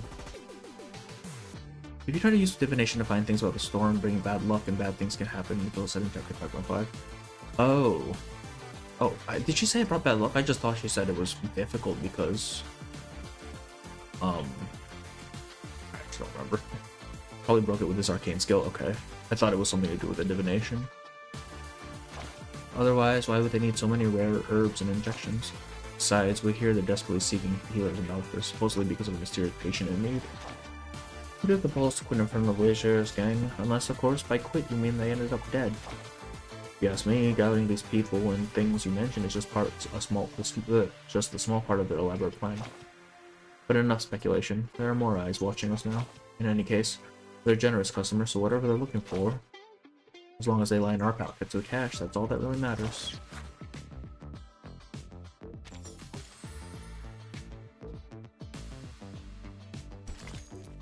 Pauline died about 10 years after 1990, so pictures were different. Oh, that's true, huh? He really didn't recognize his sister aged up. That's crazy. I guess I guess he wouldn't expect her to be aged up. There's no reason for him to believe that. Of course. Divination about the storm is inconsistent and subjective. That's true, but I think that's just divination in general, right? Like, Matilda basically said they just make shit up, essentially. Well, not exactly that, but they come to their own conclusions, right? And they can't be, like, verified by other divinators.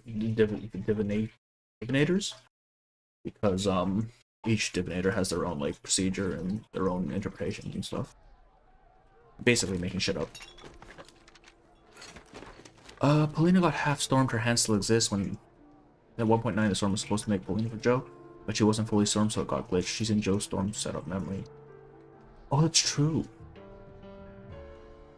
The storm couldn't fully storm her. That's true. See, I wasn't sure when I was... Because I did the video on the storm, I wasn't sure how it worked if you were only partially stormed, right?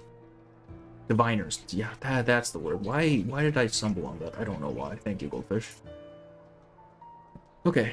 Her luggage is half-packed and already overstuffed. She's rushing, haphazardly throwing things in as she goes, unwilling to pause for even a moment. Yeah, because he's not supposed to remember. That smug, know-it-all, manipulative bastard! How is it that I still need to learn not to trust anything that comes out of that stupid lying jerk's mouth? Did she become Scottish? What the fuck happened? No mail today, sis. Nah, no visitors yet, Polly. Haven't heard a word. Just another pack of lies, and I bought them. Yeah, she's Scottish now, Peck. So she said they access no center, but yes, interpret subjectively. As his Pauline doesn't exist, yep. So the results of the divination is true, but it's impossible to empirically prove. Basically, yeah. That's basically how it goes. And because it's impossible to empirically prove, people don't, or humans at least, don't generally accept it. Which is just true of any arcanist thing. On the desk lies a crumpled stack of invitations from the St. Pavlov Foundation. Only one was ever opened. Oh, I see. Leave me the hell alone, Joe! Who the hell do you think you are to decide my choice? My future, my fate! Don't talk to me. Don't ever talk to me again. I'm leaving today. A fierce response booms through the door. Whatever! Why are you even this obsessed with this mission of theirs? They're fooling you, sis. Don't you see it? Yeah, this one's on Joe. This is kind of his fault. People that buy the peace be with us kind of bullshit they're selling. I still don't understand how they can use arcane in scientific research if the nations are inconsistent. And then change his accent, yeah. That is true. Basically, I mean, I guess they don't, right? Like, the only time they ever used it was, that we know of, was with ley lines, and that turned out to be a huge scam. So, I guess they just don't. Anytime you can't be proven, they just kind of throw it away. The first kinds are those like you, Polly. Stupid kids that don't know Okay, he's nothing just about doubling anything down. except what they've read in books. Bro. And the others are the ones fleecing you. Bro, just stop taking talking. all you got and spitting you out. Also, they can have more money, more control. He pours out his anger, inadvertently realizing the weight of his own words. Yeah. Good job, dude. Paul, I'm sorry, alright? I flew off the handle. I made a mistake. But these guys, Paulina, do you think they care about you? About anyone? You're just another penny in their pocket. A coal for their furnace. They'll burn you up and replace you, easy as that. It raises a weird question: how does the Storm make up the story about the Foundation? The Foundation doesn't get affected by the Storm, but Paulina gets an invite from the Foundation, and the Storm made up.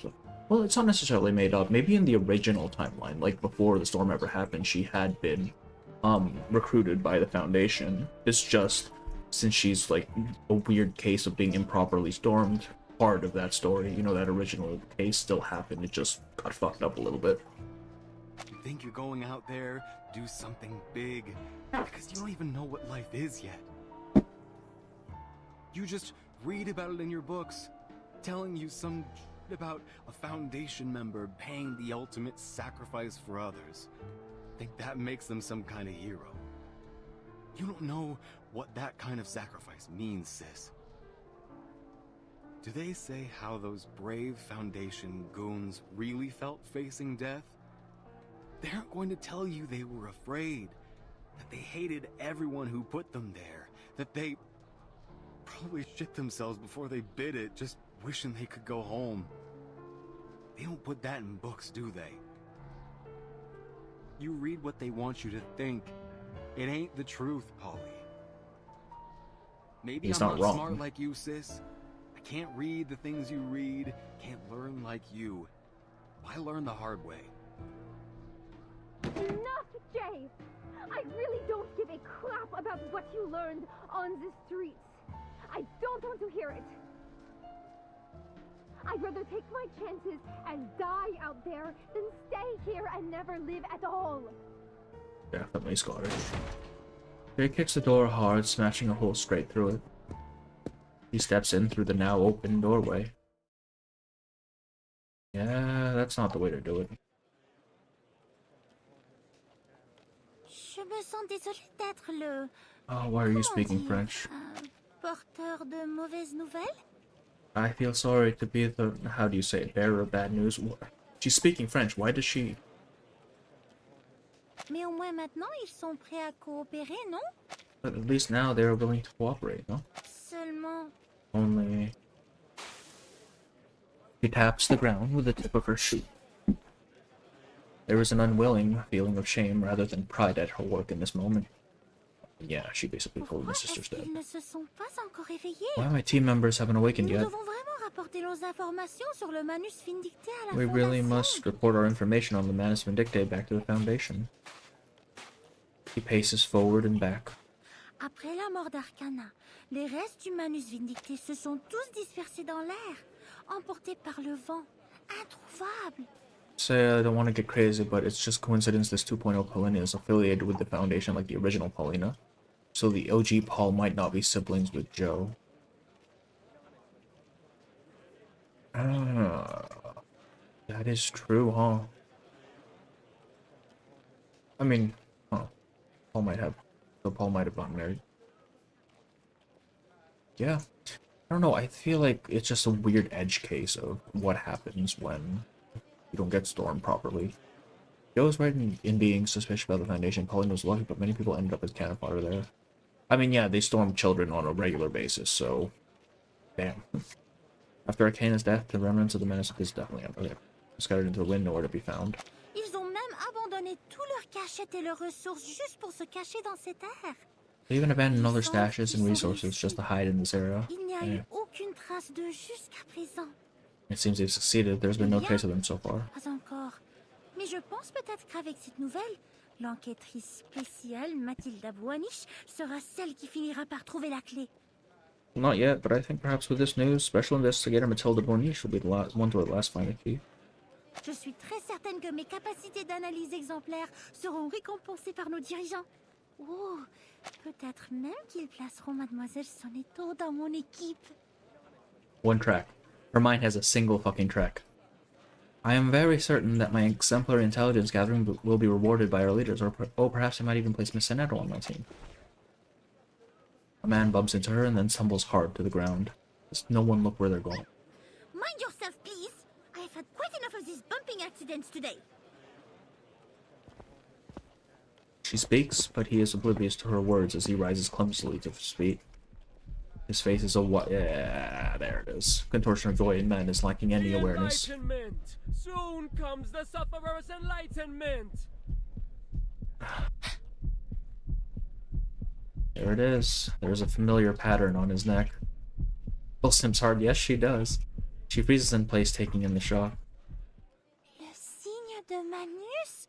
Mais il n'a certainement pas été transformé en Manus ces sign. monstres. Certainly they didn't transform into those monsters. Before she can take a step to follow, her surroundings begin to stir. Oh no. They come one by one, then more emerging, all pouring in one direction as if drawn in by a funnel. It's the enlightenment! The salvation, the enlightenment. The crowd stampedes across the grounds. The moment passes and her immediate surroundings empty, leaving behind only herself and a few indifferent vendors. Qu'est-ce qui se passe? What is happening? Il faut que je suive cet homme. I need to follow that man. You have no backup, girl. She attempts to follow him, pushing through against the crowd, but the heavy press of bodies is like a wall. S'il vous plaît, pardonnez-moi. Ouf, ils sont tous tellement en sueur. Please, pardon me. Ugh, they're all sweaty. Eh? She catches sight of a nimble shadow moving through the crowd. Yeah. That was the street again. Chant louder, you stupid jerks. The higher you lift those arms, the easier it is to reach into those pockets. This fucking guy. She spies him as he darts under legs and through the throng. A shortcut of sorts. Un moyen astucieux de contourner, même si... Clever way to get around, if not so very Mais je decent. suppose que la morale est loin d'être la chose la plus importante maintenant. She's dancing. But then I suppose decency is far from the most important thing right now. It's curious how some transform into monsters and others get cool fashion and tattoos. I think it might be just the humans that turn into monsters, right? Because I think it was humans that they rescued at the Walden. But it also could just be like based on how powerful their Arcanum is, like their Arcane Blood is. Arcana less influence, that too. Well, I mean, yeah, but also Druvis never transformed. Sophia technically didn't transform, though I don't know how long it's been. Diggers has been with them for a hot minute now. He's still, unfortunately, himself. Those dancing, she is. I saw the loop of her little dance on Reddit. I need to like stop going on Reddit before I actually play the story, man. Clever way to get around, if not so very good. Okay, she crouches down and follows his lead. No one takes notice of her. All eyes are drawn to an older-looking man as he begins to speak. Our world drowns ever deeper into depravity. Yeah, this man looks evil.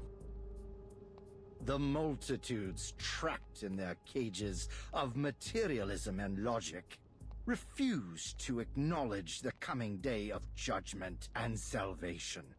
Instead, they sell their souls to violence, gangs, and vile music. I like how they had to throw the music in there. Though they may laugh or cry, Crazy they know forehead. nothing of He's the like truth 80, and come speak on. only lies, held hostage to their worldly possessions, but forgetting the value of their souls. Evil Snape. But the sufferer didn't abandon It's just us. Forget Me Not, but They like know 30 years in the where souls future. are hidden. They will save our lost children, save us. They suffered burning pain, even faced death for us. He allows a line of tears to etch down the face. Yet his words are spoken firm, and he shows no hint of emotion. Indeed, his face is almost mask-like in its stillness. And now, together we are their children. Only we possess the truth. There's salvation again. Police, governments, communities, and nations are only the deceitful constructs of history. Our salvation lies solely in the return of the sufferer. Has a drip on his shoulder. Yes, he does. He said this. They're calling Arcana the Sufferer now. Yes, I'm pretty sure she is referring to Arcana. I feel like they're setting up Arcana as kind of the inversion of the Christ figure, right?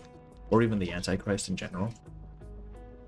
Like, she's coming back, she has to, and when she does, I think the world's gonna fucking end. But now Or we must be in stand danger of ending. shoulder to shoulder as we anticipate our coming celebration of the sufferer. We await. We rejoice. We await. We rejoice. Yeah, wait, we rejoice. The sufferer has heard us. Know this, children. Now take heart. What if for Jesus we was have another mommy? lost lamb who You has know, cast aside maybe the more people will will be more receptive. to join us. From the silent crowd, a man hobbles forward and kneels.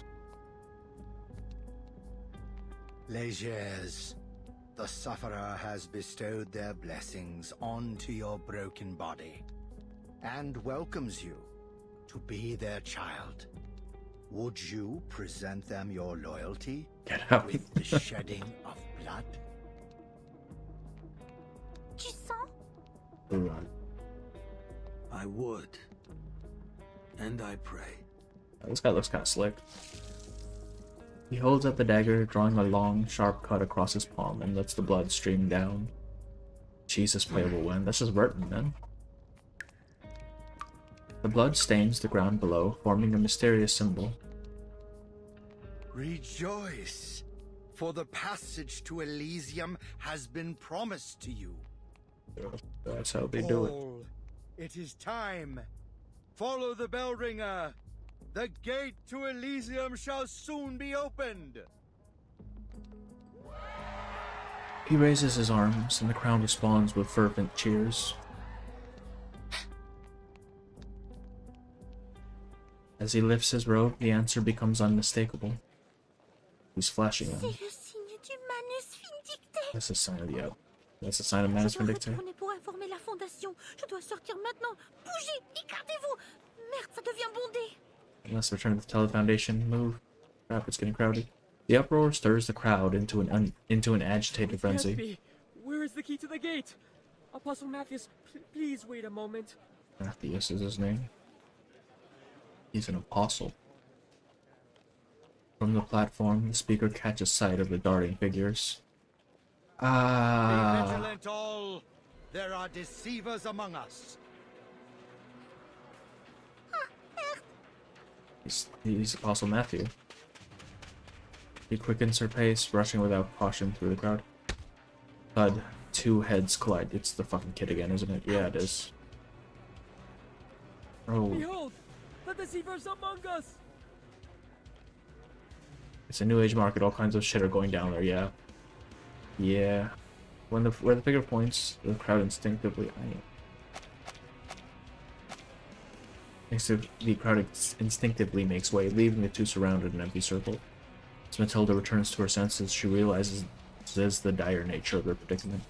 Realizes not good. Among us. They are among us. Okay, it's time to kill some cult people. Embrace rather than resist. I kind of like this fit, the little cloak. That's nice. All right, we're just gonna go ahead and buff here, To the right. and then kill. This book? Or this one? Listen. Time to turn the page.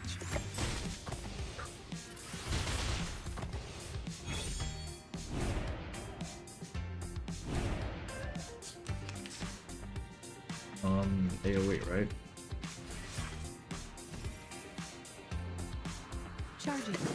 Loading. Charging. Eliminate target. Damn. Now, to preserve this memory in our dream.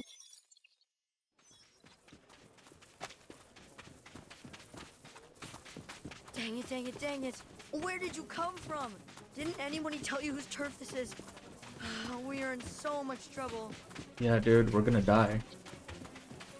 The boy's pockets are stuffed full of jingling as he moves and making him run in an awkward, clunky manner. What? I can go wherever I please, you rude little boy.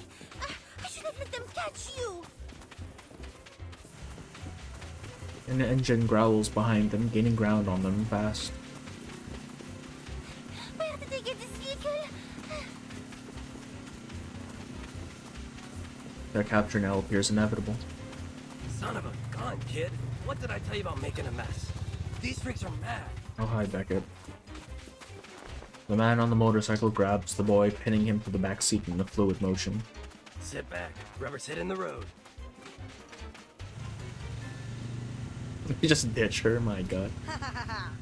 So long, suckers. Zit! And wait. Are you really just leaving me here? Oh no. Her legs are giving out from exertion, huffing with labored breath. You should have the foundation training. Here, short stuff. Starting to wonder why we keep running into each other. Oh, it's Joe.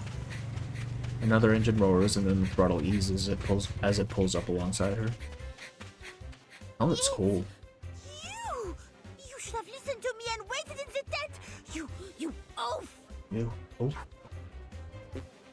You've got a funny way of saying thanks, French fry. If I listened to you back there, you'd have been stuck here and hung out to dry. French fries are American, man. I got straight A's in SPDM's PE tests. I do not need your help. Yeah? I can take care of these cookie cultists all by myself. She's gonna get herself killed one day. As you wish, milady. He is more than happy to accommodate her, putting a sizable distance between them before slowing again. Release the Glaucus! Oh no. The magical critters snarl and bark bare their teeth from the cage before bursting out. Glaucus. Oh, these are the things that Eric wanted to train. I remember those. No, they don't have such an acute sense of smell. It must be a kind of mutants they tamed. Knight in shining chrome at your service. Say the word. Tiny and Chrome. You will be witnessed. Please, keep your distance, sir. It is me they are after. You must keep yourself safe. Matilda, just get on the bike. I am an investigator of the St. Pablo Matilda, Foundation. just get on the bike. Please, just get on the bike. Civilians. Oh my god. Her words feel strikingly familiar. And also familiar hurried steps.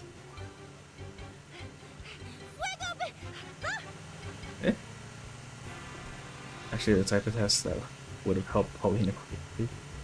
Yeah, her incantation is interrupted as she's lifted.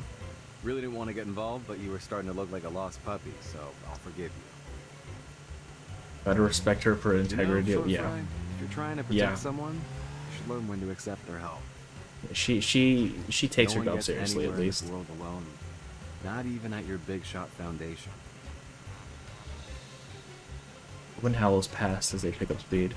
Matilda sticks her head up to speak. Yeah. I like their dynamic. It's just, it's so stupid. Take the help. Joe PTSD, absolutely. Especially since they're both French, allegedly. A number of profanities tingle on his tongue, but for the moment, he swallows them back. Hold on to your socks! Water ahead! Just driving straight into the lake? What are you doing, man?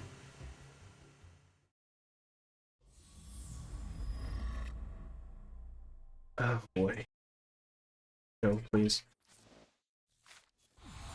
They are equally stubborn. They absolutely are equally stubborn. My lord. How many chapters are in this? Hang on. I want to finish this tonight, but... Oh god, there's 18 chapters. Minimum. Okay, we'll try. We'll try. The key to the promised land.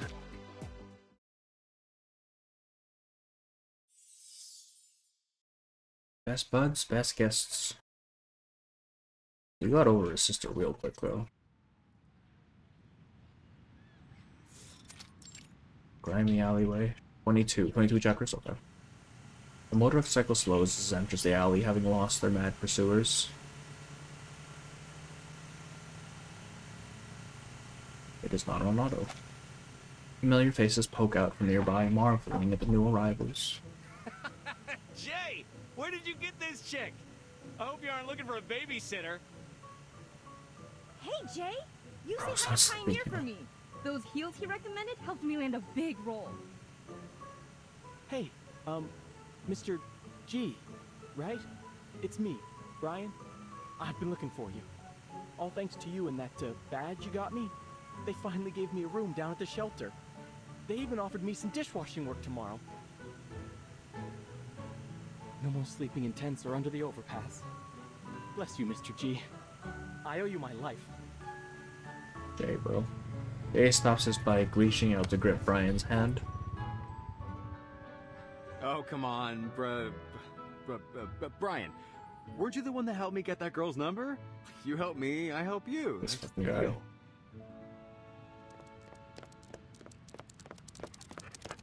In the distance, a man leading a critter approaches. If it isn't my favorite customer, Hey, he's the guy from I got 1.6. the latest edition of Motor Babe. You interested? I Like, swear stream, they're my not brother. pirated. Thank you. I swear they're not pirated. Jay offers only a warm smile as a reply before kicking up the stand and twisting the throttle on his bike. See you guys. One that looks kind of goofy on him. Hey, I'm talking to you, Jay. Want it or not? Isn't that man calling you? What are you saying? Sorry, this kitten here purrs pretty loud. The thing you have behind your back? Is it not that troublesome? Why do you take it with you? Why else do you use a My sword? dad gave it to me. Carried it around for years. What is it? Hold on tight. We're almost there.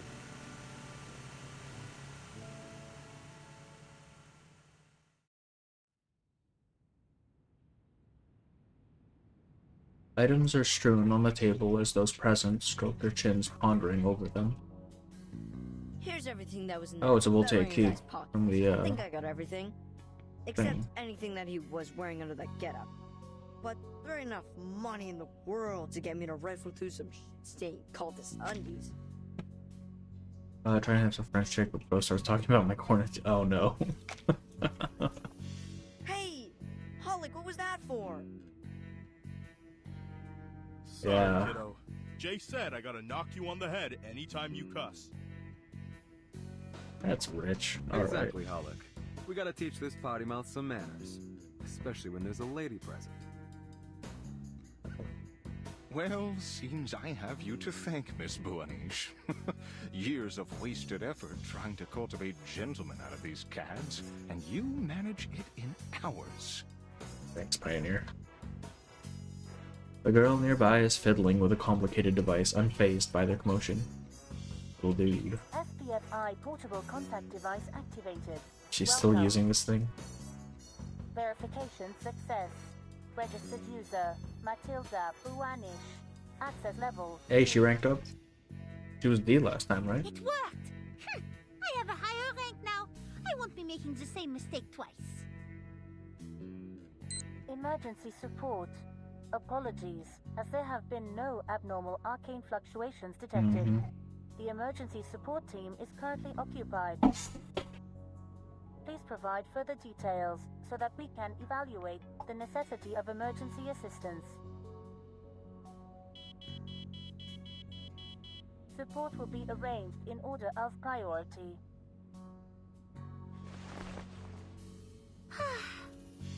I knew I should have applied for an expansion to our team. they will be of no help at all. I will have to send my entire team back just to deliver my report to the Foundation. So we must count on them to bring support back. Oh yeah? Support? You want to be a part of this, French fry? You finally taking an interest in all of this? Does Jay know her name? This is a central part of our mission. The Foundation will deal with this without letting nosy civilians like you get involved.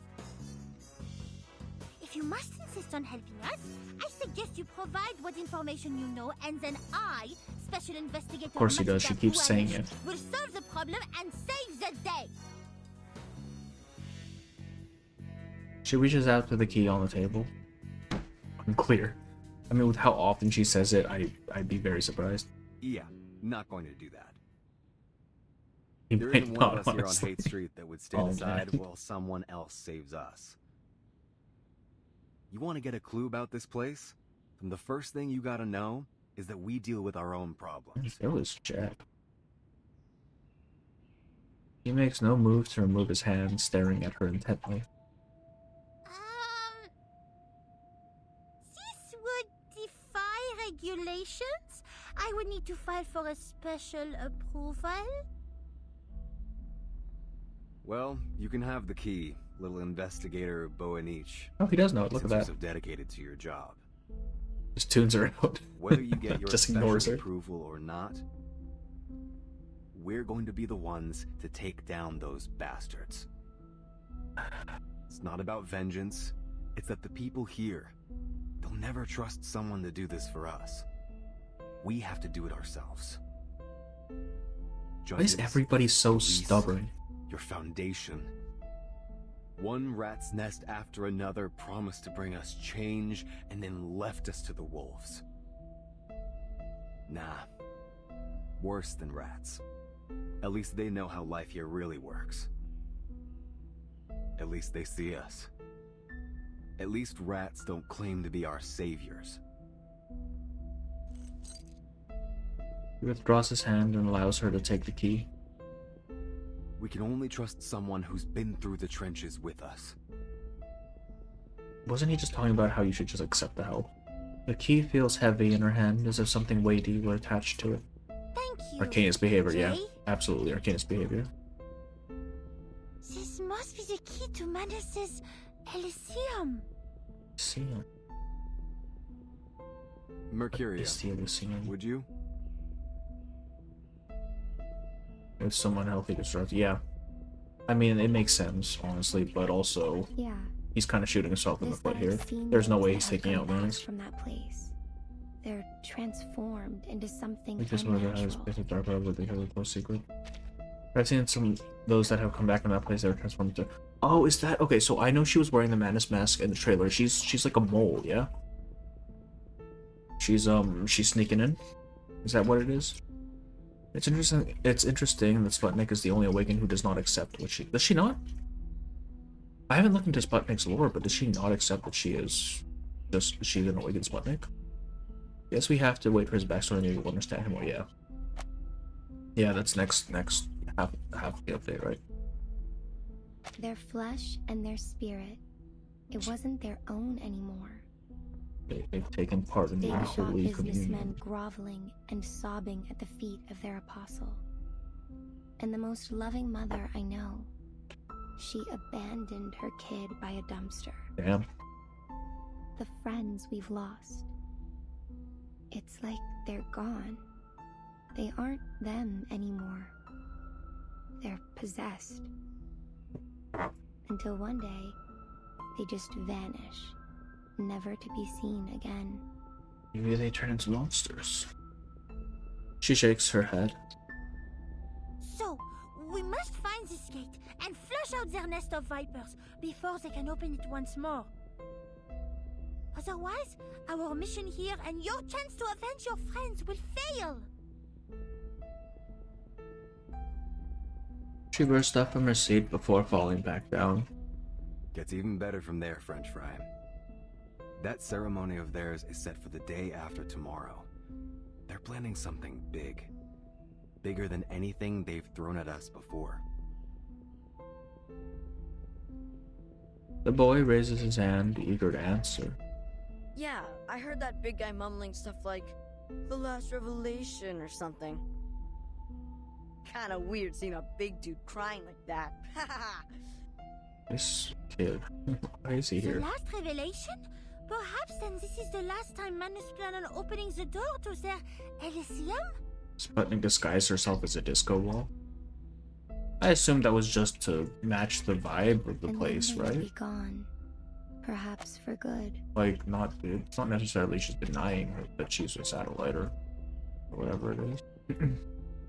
They will be gone, perhaps for good. Jay, you got a lot of friends there still. What'll you do when they point their knives at you? How do we keep their sacrificial lambs from leaping off the cliff? You don't. He does not shy away from his answer. Not my business to save someone who doesn't want to be saved. Never even really thought of saving everyone. Not in a long while. It's not worth the I pain. mean, it's pragmatic. While the answer weighs heavily on the others, it brings her some relief, born out of trust, if nothing else. I see. I'm still wondering how Sputnik tends the fucking bar, right? She doesn't have hands or anything. Like, what does she do exactly? Oh, she doesn't want to say she's Sputnik 1 and says it's her sister. I see, that's what it was.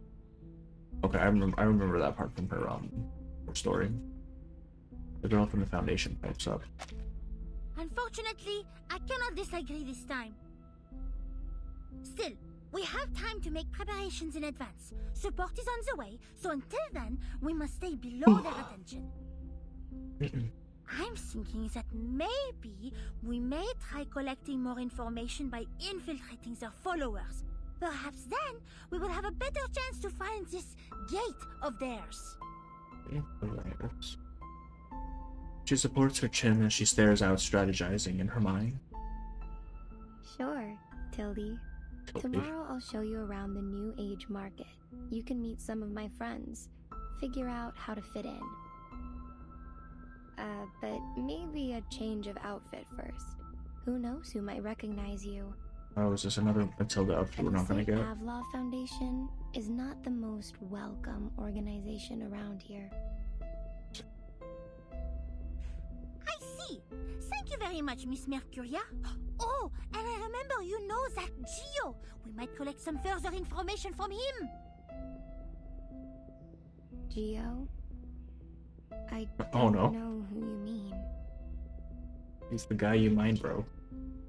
Her voice is sincere. Do you not remember?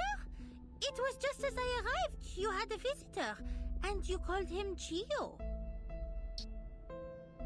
I haven't. Mr. Apple grows out noodly arms when he needs a drink. Maybe she does. That is true. Huh? That cannot be. Oh, wait, what? Jay, you saw him, yes? I haven't had any visitors all day.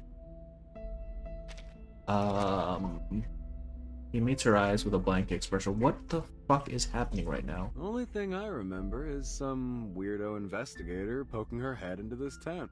What is happening right now? Matilda stammers in bewilderment at their answers. Huh? I find out that on a map of an event that she's raising when they go into space and make a light show like in this world. That's kind of funny. That's gonna be a lot of money though. Wait, what? What? Why does no one know Geo I am? Alright, we'll just keep going. Go fetch, pet.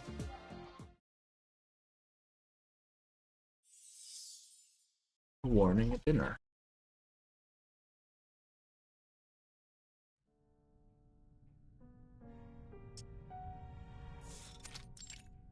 Chamber, Order of Enlightenment. It's a piano. Blood must be shed, and our blasphemers eliminated. You have proven your unwavering devotion. This entire cult is just an inversion of Roger, Christianity. the Green Chair, Maya, the Petty Plague, and our human brother, Legers the Dead. Shit. Welcome to the Hall of the Sufferer. A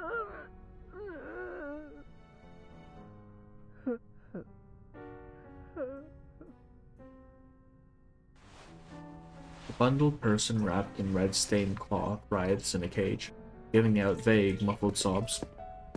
The apostle steps into the shadows, gently caressing the trembling body. That's child. creepy. It is rude to disturb our precious feast. The bundle quiets at the touch, though the trembling continues, causing the binds to clink and chafe. Very well. Remain silent. Yeah, you asked him to. He withdraws from the cage and places his hand on Roger the Green Chair's shoulders. Brothers and sisters, our arcanist siblings, and your bountiful offerings gathered, have greatly enriched the coming ceremony of the Sufferer. We rejoice to see such devotion from the faithful, yet we are troubled by the sorrow and abomination now filling the world. Yes, 5 more years of work and she's getting there. Damn, 5 years seems pretty for a space flight. The key to the gates of Elysium.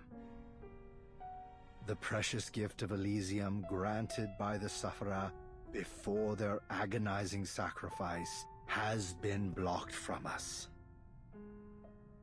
You should have kept the secret of the key. A prolonged silence follows. Look, let me use my green chair to grill this shameful rat. I'll make him talk, spill the secrets he hid, and present his flesh to you as an offering. Well, well, Roger. Such a caring brother. Your offering is appreciated. Yet our siblings have already torn his chest apart, and still no secrets. Just another careless fallen brother. This is our final warning. The ceremony for the Sufferer draws near. I would keep a close watch on every one of our flock. Let not one among you linger alone, nor be held above suspicion. And the bell ringer who gave out our secret is here, in front of you. Tell me, which one of you would bestow on him our final mercy?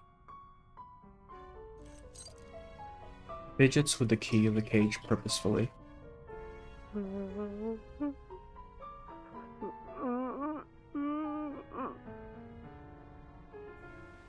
Leger stands, breaking his silence. Clink. The cage door opens, the trembling lump falls to the ground and wriggles like a helpless maggot.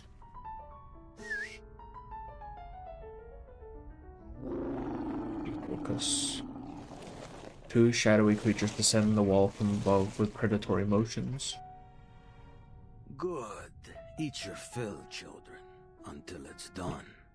Not a single stain left to offend our apostle.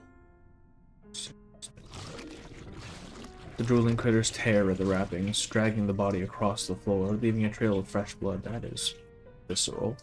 They deliver a heart-rending howl before disappearing back into the darkness with their feast. Our thanks, Brother Legers.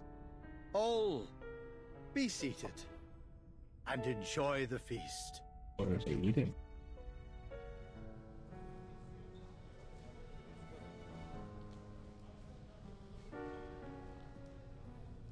The banquet ends, and the remaining guests have now dispersed. You may be just a recent convert. Still, you have more than proven your devotion with your zealous contributions. But my child, something still blinds you, fetters you. That which deprived you of your control of the New Age market? A thing that threatens to hobble our fast-approaching ceremony.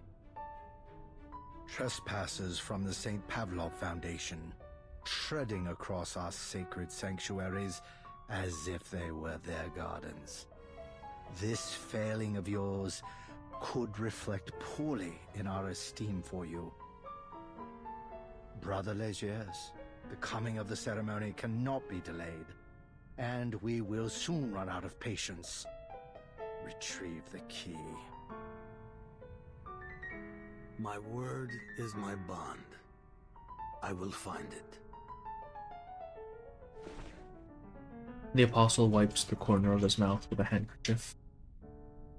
All is now prepared, but we still seek the one who will lead us through the ritual. A child overflowing with pneuma.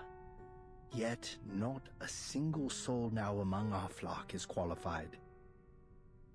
We must seek the one who will guide the faithful on the transcendental path, to forsake the world and become one with the sufferer. Oh, it's that kind of cult. Okay. I'm sure you understand what is expected of you. Time to eat the applesauce, folks. Speak to no one about this sacred mission. Find the one worthy of our ceremony for us and for yourself, Legers. Assuming it's Mercuria.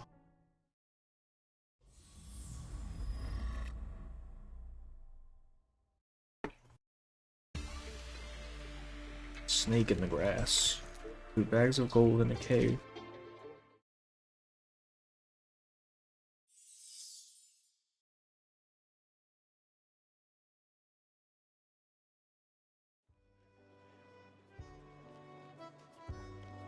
So this lovely young lady is family all the way from France, Mercuria?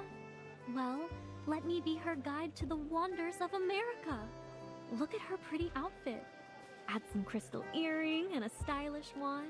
I bet she'll be knockout, am I right? I appreciate your hospitality, madame, but I have a very important mission. A shopping mission. So much shopping to do. So, nice to meet you, Miss It's Cooper. her. And America. Poor girl, Cooper. Yeah. It's H. time I show her some real treasures. I'm sure they're much more suited to her than your old trash. Thank you, Decker's wearing motherfuckers. Oh, and I ought to tell you. Yeah, exactly. They're that Merchant sort of Eternity cult. Says she'll soon come to the New Age. The market, Merchant of Eternity, and she's so- bringing her stock of treasures. It's Man. drawing the crowds. Ah, give it up, Maish. There's no way Eternity will like that old junk. But why is she here? I mean, I know why she's here. She's making money, but still. The 2 vendors square up. They appear to be on course for either a confrontation or embrace. Will you two ever just fess up and admit you're friends? Apparently he's on the wrong side of the country. What the heck? This is West Coast, man. The 2 gawk at her words, looking at each other before falling into embarrassed silence. Fine, fine, Mercuria. You don't have to poke fun. Just let us know how we can help you. She responds with a greedy sort of look, as if opening up her purse strings. A door. We're looking for a door or a gate. The one you mentioned before. Oh, fucking hell. The gate, the door that Geo saw. That's Elysium, yeah? This... And since Mercuria... Okay, whatever happened to Geo was a madness thing. It has to have been. She jokes out her next words. A door? Sorry, I need time to... Or if Geo even was recall there. it. Hey, why don't you show Ms. Bunish around? Oh, this and one's acting I'll sit sus. here to gather my memories. I'm not going anywhere. Yeah, I don't trust this one. I'm still trying to rack my brain, and this old thing can only manage one thing at Arrest a her. time. Arrest her right now. It is an unconvincing excuse, but the moment gives Mercuria pause to examine her surroundings. Books, tools, daily necessities, all in various states of being packed away. Is this She's your booking luggage? it. You're packing up? Yeah. We're leaving this place. Eternity Bleed 1.5 Before cent, the yeah. wackos hold their ceremony, if we're lucky. When we came here, it was to 1.5. find some safe place away from these people and their conflicts. But now they've followed us here as well. And we've already lost too many friends. Yeah. Her head falls low and limp. I suggest you follow us out. Before whatever is going to happen here happens. But is this not where you made your living? Can you so easily walk away? I thought everyone on Hate Street would be just as stubborn as Jay. But I think it's a wise choice. Wise? Huh. She was mentioned there? Oh. She repeats the words as if insulting Don't herself. make me laugh. 1.5 was, Hate Street, New Age Market. None of this is ours, Blue. really. Even the clothes on our back. All we own are the footprints we leave behind, until they're washed away by the tides of time. Street. We live our lives on the fringes of a world that is not kind to us. We're used to it, fighting for every street. It's not worth Like 5 patches before.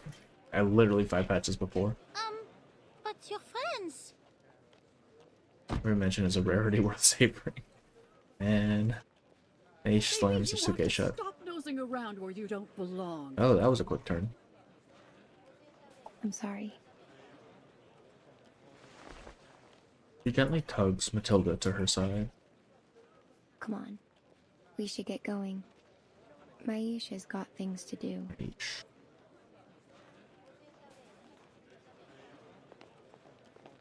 They turn around and blend into the passing crowd until they disappear within the milieu. You shouldn't be so hard on her. You've had a hard enough time convincing yourself of what you have to do. She sits down to comfort Let's just focus on what's Jesus. next. Nothing more.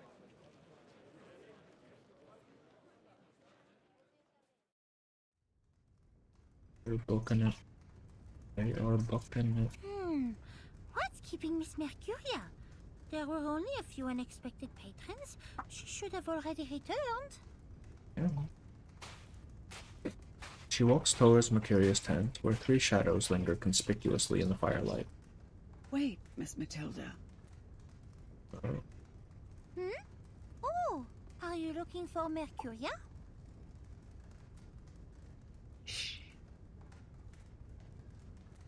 The peddler is pale with anxiety. No, I'm looking for you. I have to admit something, Miss Boanish. I lied to you about the gate, but I have to protect my friends. What do you mean? Why do you feel you have to lie?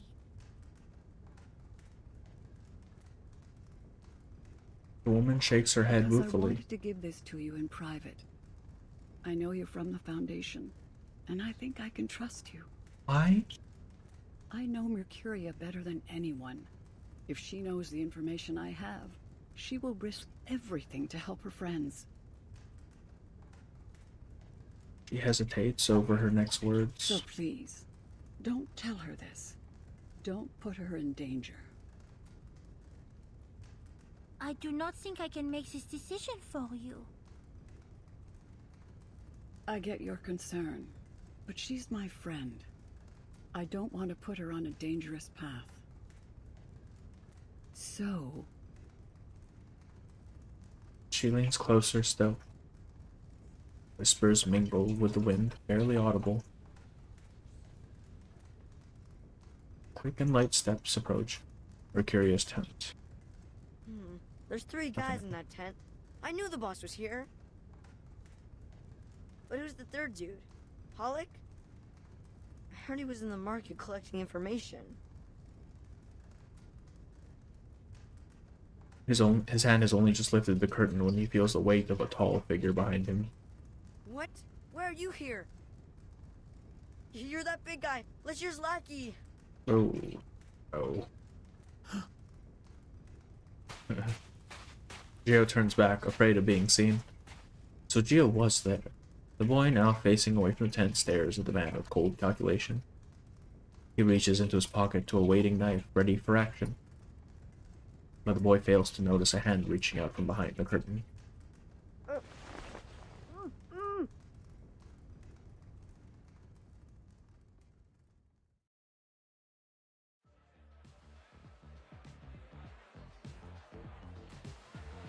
The night outside is kept at bay by the soft glow of lights from the dance floor. People press close to each other, exchanging suggestive glances, arms entwining and swaying. Amid the intoxicating scene, the small girl at the bar is noticeably out of place. Oh, que devrais-je faire? Si je dis à Jay à propos de la clé de la porte, alors Madame Mercuria le saura bientôt aussi. Oh, what should I do?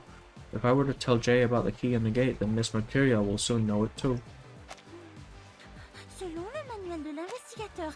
Attendre le soutien est l'action la plus sûre. Oh, mais si la situation continue à s'aggraver, d'autres civils pourraient être impliqués.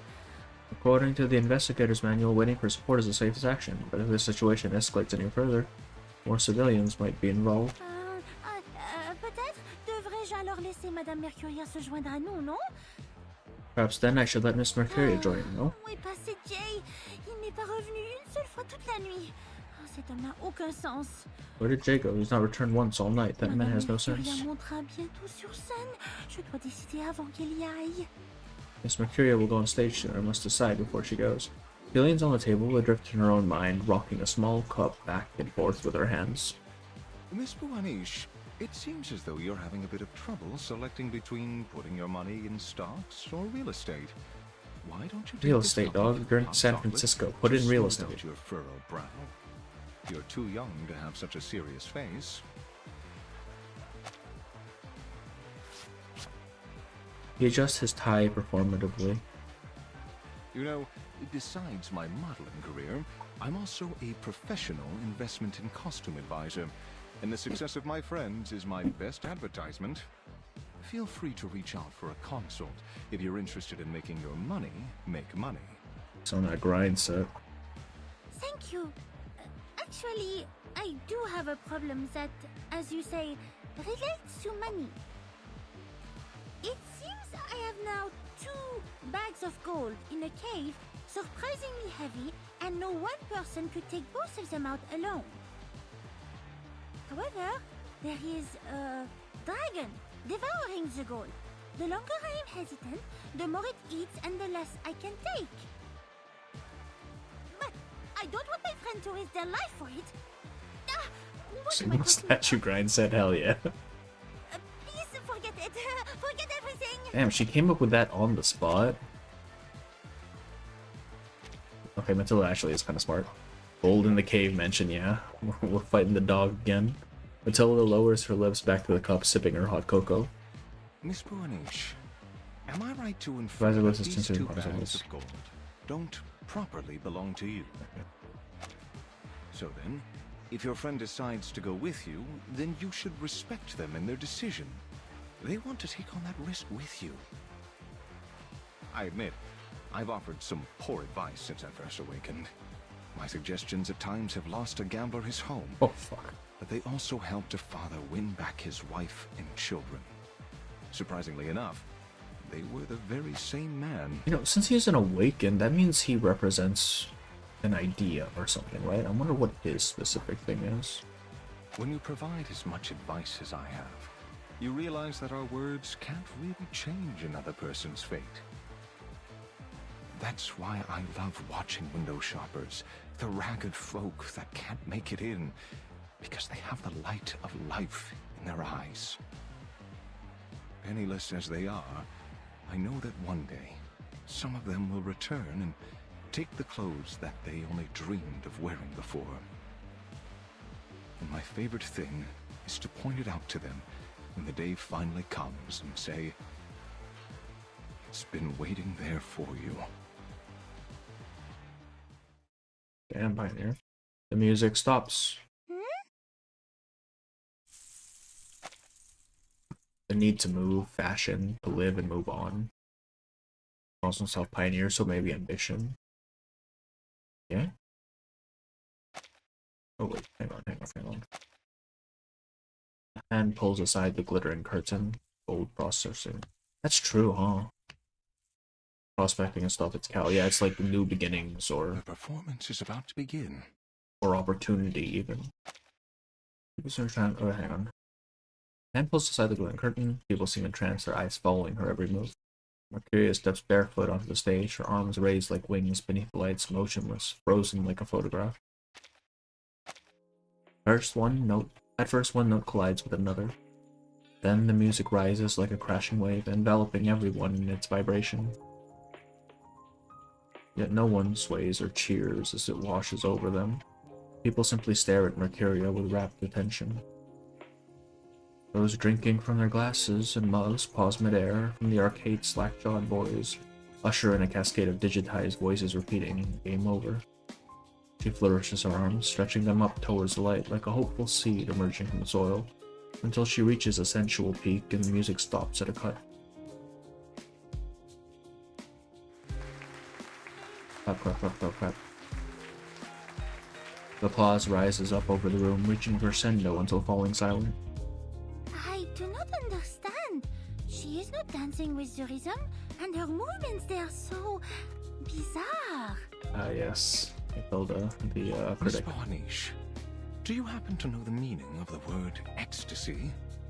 It originates from the Greek word ekstasis, meaning standing outside or transcending oneself. People have been controlled by the commercials, slot machines, arcades for so long that they've lost sight of themselves. Yep. Souls too long constrained become rebellious, seeking something real outside the boundaries of convention and the illusions of flash and neon. This is why I hate RuPaul being selfish on animation budget. Merrick was said to do all that, and yeah, that may be nice if they could add more, but at the same time, you gotta allocate resources accordingly, right? Put it where it matters, I suppose. Their anecdotes have been doing well lately, so maybe it's all going to that. Mercuria is weird, it's charming. Yeah, she's got that that weird ethereal vibe. So they gather here for a dance that is free from the limits of rhythm and timing. She understands the heavy burden of time. But she also understands that she doesn't decide the fate of others. Like me, she provides another option. But in the end, we can only make decisions for ourselves. Her dance offers to break them away from the reality of time and the weight of decision. Even for just a still image at least would be nice. Yeah, like a CG or something. That would make a lot, be a lot more impactful. The dancer, who has been on tiptoe, lowers her heels to the ground. She bows before making her exit. The dance floor regains its excitement, its restless souls returning to the embrace of the night's pleasures. I see. Then I must tell her. Thank you, Monsieur Pioneer. Tap, tap, tap, tap. Her footsteps are light and quick. He says he needs 3 days to tell his story. Oh. Elle est tellement pressée. Mais pourquoi ne se dirige-t-elle pas vers le salon? She's in such a hurry, but why is she not heading to the lounge? I must catch up with her. Lord Pioneer resembles moving. Time moves and people move, they live on. Pioneer's just so rich as a character. Yeah, I do want to look into his background a bit. Where is she? The girl, doubled over to catch her breath, spots a familiar hulking silhouette in the distance. It's Gio again, but it only leaves her more bewildered. C'est bien Monsieur Gio à l'intérieur de sa tente? It is indeed Mr. Gio inside her tent. I knew my memory did not fail me. She pinches her nose and dives into a nearby pile of garbage bags. Elle nous cache quelque chose, et ce Gio semble être spécial pour elle. So she's hiding something from us, since Gio seems special to her. But if he is from Manus... Non, arrête Mathilda. Tu ne dois pas faire de telles suppositions hâtives. Mercuria ne pourrait pas être... You mustn't make such rash assumptions. Kira could be... She huddles shoulders. Oh yeah, the garbage bags. No, do not. Oh wait, her eyelids grow heavy and her limbs grow weak and limp. What? Synonyms. That's kind of mean. Damn. Oh no.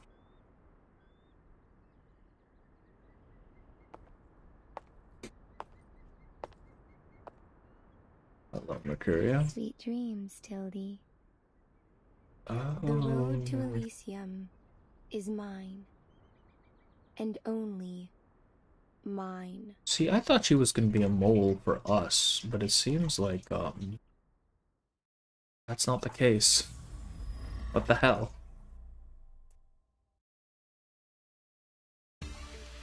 I'm sorry, what? Does anyone here know about Steambun X and his Ezra shenanigans? I've heard, I mean, I know him as a, like, I know he's a creator, and I've seen some of his videos. I don't know what he did with Ezra specifically, though.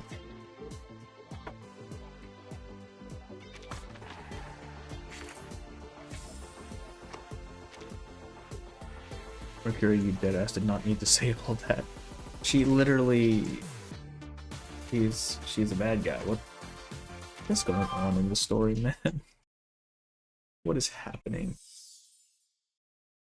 Okay, I'm gonna go ahead and put a hard stop on at 6 a.m. so that's another hour because I do have work tomorrow, so I can't stay up all night tonight. So yeah, 6 a.m. however far we get. I mean, I'm gonna try to find a good place to stop, but I do need to go to bed at some point. And then we'll just do it tomorrow. Until the wakes. Where am I? La pièce derrière le restaurant? Is this the room behind the restaurant? The bedding is neatly pressed and folded, and the windows are covered in a patchwork of repairs. Despite the age and disrepair of the room, it is clean, nearly spotless. Ah, je dois me dépêcher. Madame Mercuria est partie avec cet homme. Elle nous a trahis. Je dois prévenir Jay. I must move quickly. Miss Mercuria left with that man. She's betrayed us. I have to warn Jay. La cérémonie approche. Elle va dévoiler notre plan. The ceremony is coming. She'll give away our plan. She picks herself up and moves to open the door. Click. What? It's locked. Quoi? C'est verrouillé. Oh, ont-ils vraiment laissé ici toute seule? Oh, attends. Le dispositif de contact. Il est toujours dans ma valise. Jay found him attacked by the critter in the trash. On the map is their meeting. Oh, really? I'll have to take a look after this. Did they just leave me here all alone? Oh wait, the contact device, it's still in my suitcase. I brought you a gift, Jay. Oh. A familiar voice slides beneath the gap in the door. Qui est-ce là-bas? Who's that out there? Il y a un trou dans la porte. Oh, there's a hole in the door. There is indeed a hole covered with a loose cloth. She leans closer, peering through the hole, taking in everything outside.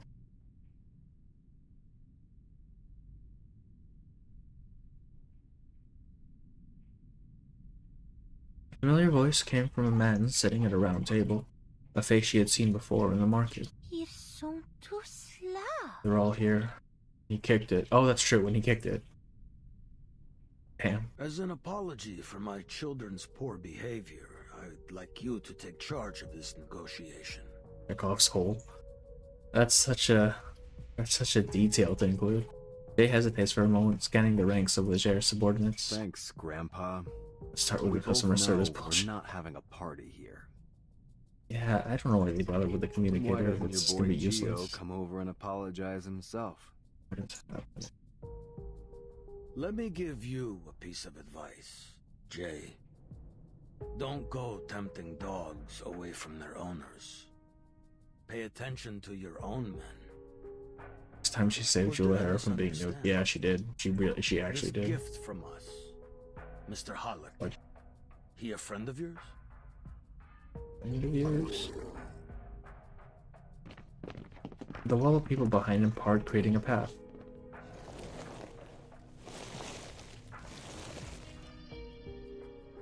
It's Halleck! Oh. I'm sorry, Jay. I went to the New Age market.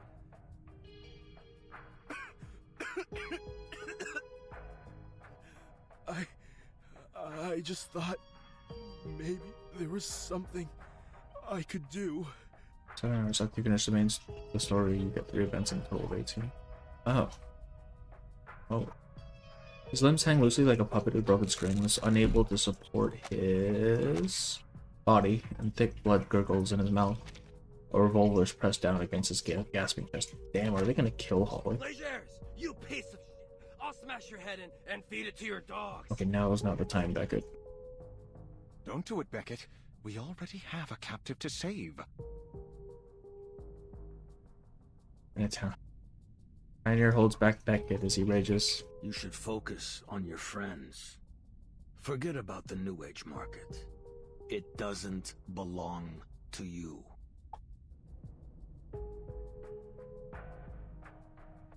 Don't worry. Helping people make decisions is a particular skill of mine. I can be very motivating. He stands up and pats Jay on the shoulder. Let's play a game. You big boys love playing games, don't you? He points to the revolver poking Hollick's chest. Take a look. This revolver is fully loaded with 4 bullets. Here's how you play. I give you a condition. If you accept, I remove 1 bullet. When all the chambers are empty, you win. If you take your chances and reject the condition, what's the trigger? I shoot. Just know that I might bury a bullet in your skull. Yeah. I totally respect your freedom of choice. You're even welcome to try your luck with all 4 bullets loaded, if you like.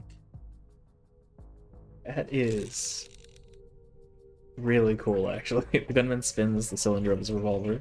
A glint of light flashes across the boy's cat-like eyes. I can see the bullets in the chamber when he rolls the cylinder. Alright, I gotta count for the boss. Gotta help him survive the game at the lowest price. Oh boy. We're gonna shoot the kid first. He dashes into the kitchen. Here's your glass, boss. Thanks, Wizen. I could use a drink. He pulls out a paper. The paper from under the poster, glancing at it from the corner of his eye, and coughs into it heavily. As he removes it, the faint black ink is smeared beyond recognition. I got sharp eyes. I can do lots of stuff. Counting coins, Yep. cars, finding water drops. I'm great at spotting cheats and shady dealers.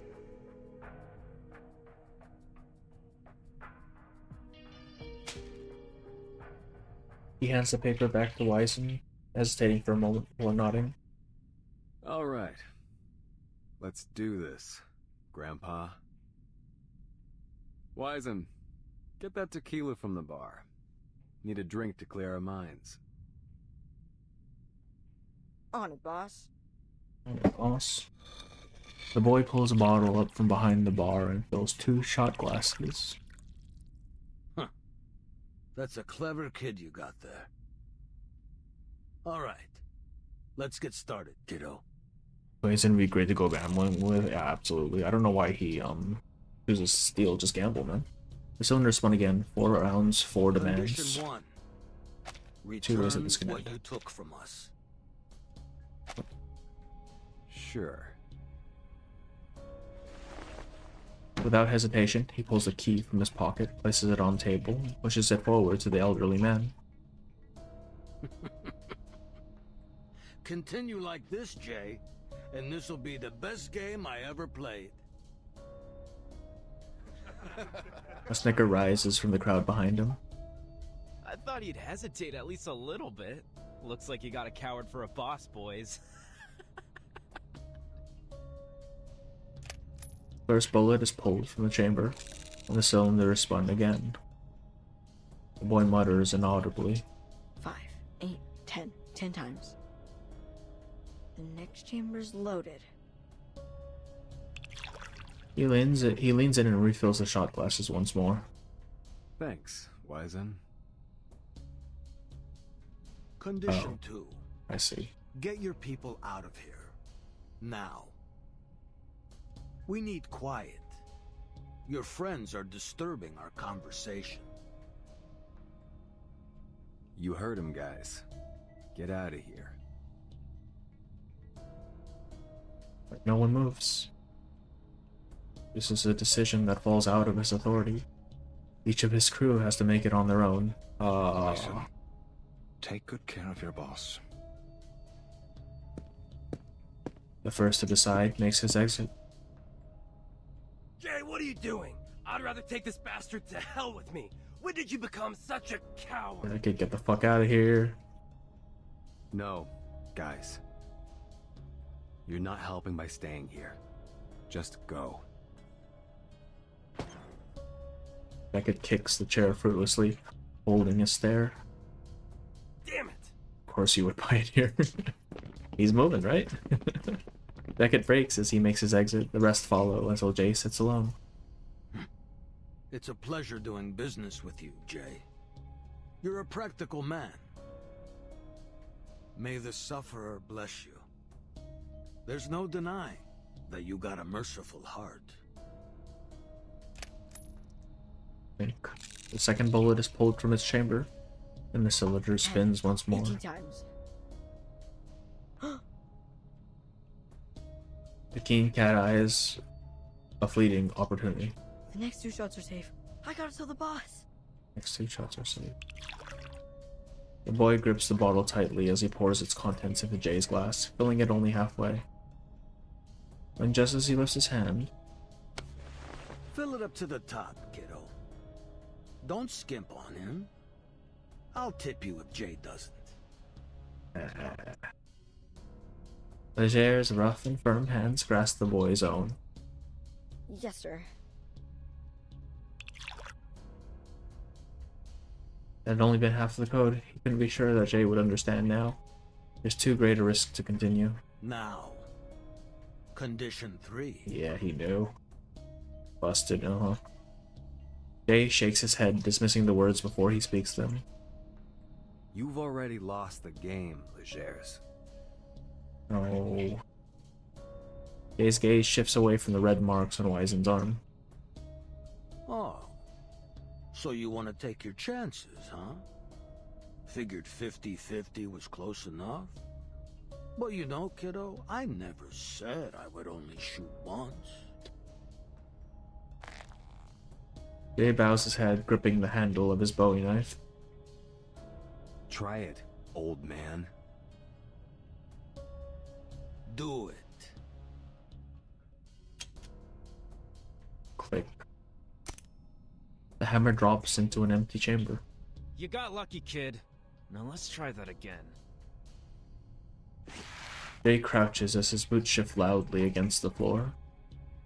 From the scabbard, a cold gleam reflects the room's dim lights like the stars on a sheet of ice. Click. The cocked hammer falls and finds another empty chamber. Jay's blade slides out from its sheath. He's going a little slow, isn't he? Sparks fly, trembling in the air. Eat lead, you lucky bastard! Bang. The deafening gunshot echoes against the walls. Jay! See what happens when you mess with me? A new hole appears in the wall, and the revolver falls to the ground, still gripped by a severed... Oh, he hacked the dude's arm off. Jeez. Some kind of super... It seems like super eyesight, yeah. Grandpa. That's what he says, at least. Oh, but we'd prefer to continue. See, if the guy is still... Rip his face off. This, I'd probably be concerned.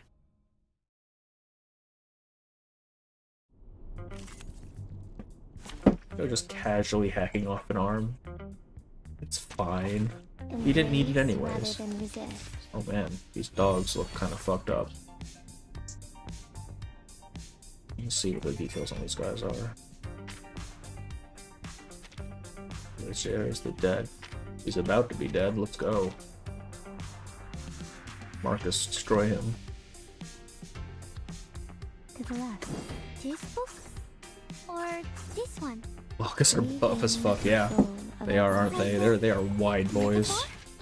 Oh, he's kind of tanky. Not tanky enough. Under attack. Under attack. Oh, they do bleed. I'm down. Did I miss something? No. Charging. Loading. There should be enough. Barrage. Marcus is your assassin. Yeah, Marcus is, she does damage. I enjoy it greatly. Wait. Was Good job. Marcus, kill him. Get him, Marcus. The Bowie knife is pointed at his throat. Ah, that's a cool shot. If that's the way it's gotta be, let's do this, old man. But this time, we got the upper hand. Now get back what you took, and I'll let you and your little lackeys go. I feel like glaciers actually can't die. Like the stories weren't stories. The blade's tip pierces the skin of his neck and blood trickles from the wound. Leger surveys Jay with a You're pensive smart stare. kid, Jay. But apparently you need a lesson in failure. I'll be glad to give it to you. We were actually playing 2 games just now. Those missed shots, they had a purpose. They may not have hit you, but they did hit our second target. Ooh. An explosion shakes the room, erupting with a surge of flames. Boss, that's Hulk's garage. They And your flip his bike. bike, no. Put down the knife. Leger's a pure human, said by Hollick. That was just Yeah, a but warning.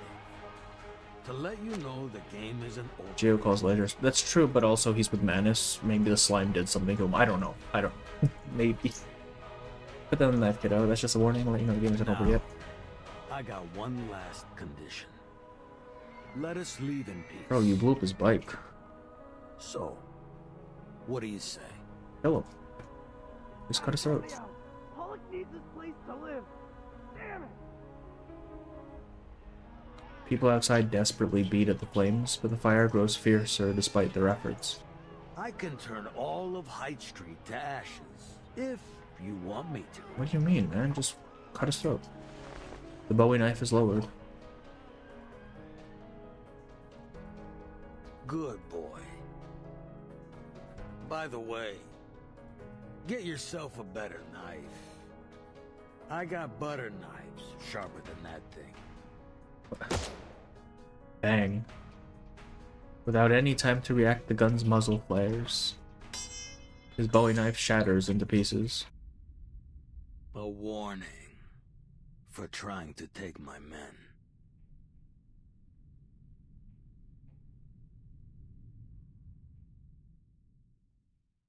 Come to Manus, we've got goo, yeah.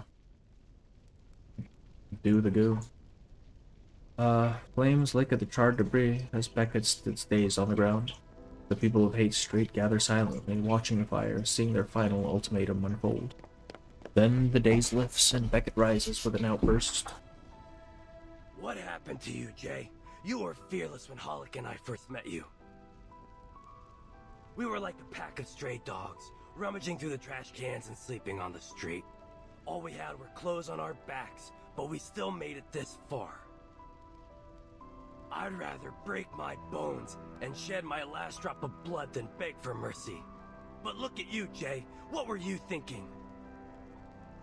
Are you a coward, boss? He spits on the ground as he helps the bloodied Hollick to his feet. He holds Jay's gaze as he unpins his badge and tosses it into the trash. Don't blame him, Beckett. It's my fault. Please don't go. Jay! I'll come back to help! Beckett pulls at Hollick, unable to contain his anger any longer. Oh, come on, Hollick. You just said that this is your fault, so do me a favor and shut up. I don't like Beckett. You know you're the one who got us into this mess, right? Hey, this If guy's you'd a learned little your damn too lesson, he's a little none too of this would aggressive. have happened. So just shut up. Hollick hangs his head, dejected and quiet. Beckett forcefully drags the wounded giant away. Then another from the crowd. Sorry, Mr. J. All I wanted was a safe place to sleep, not all this. I don't want to get killed. That's fair. Very fair. Beckett is rough around. Yeah, he absolutely is. It's hard. Paulina is ultimately dead. Pleasures is on them, and Madness is. But yeah, Joe's having a bit of a time right now. He leaves behind the second badge and fearfully makes his way from the street. The third and fourth, they tremble, reluctant, feeling their own smallness in the crowd. The flames dwindle and ashes hang in the air. Did we just forget Matilda inside the house? The crowd breaks apart slowly and wordlessly until they've only left. Boss, I'll get them to come back. Or they've left Get only an everything empty, burned back. out street. Lily was our reverse Kaizen. I actually haven't watched Jujutsu Kaisen. He runs out to catch the crowd, but soon he too grasps his vulnerability. like a straggling bird left out from the flock.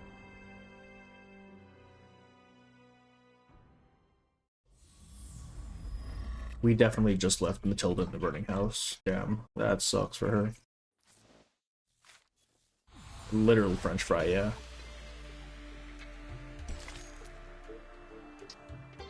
Clang, clang, clang. The anvil rings with each decisive strike of the hammer.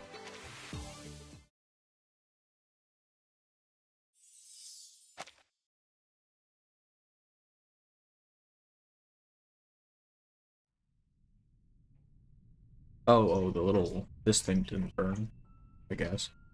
Oh, it did. The club's air is thick with smoldering ash and smoke. The open sign swings forlornly at the door. Those few that still pass it on the street do so quickly. As if running past the graveyard. I think that's the house opposite the diner that's burning. Oh, okay.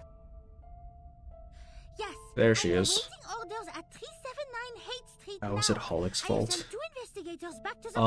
Holick Hollick thinks it's his fault because he got caught at the New Age market, which I guess gave them leverage. But I feel like Legers would have just shown up anyways, Hollick or not, right? I'm sorry, but hell is this crafting magical weapon art? Well, I mean... 37.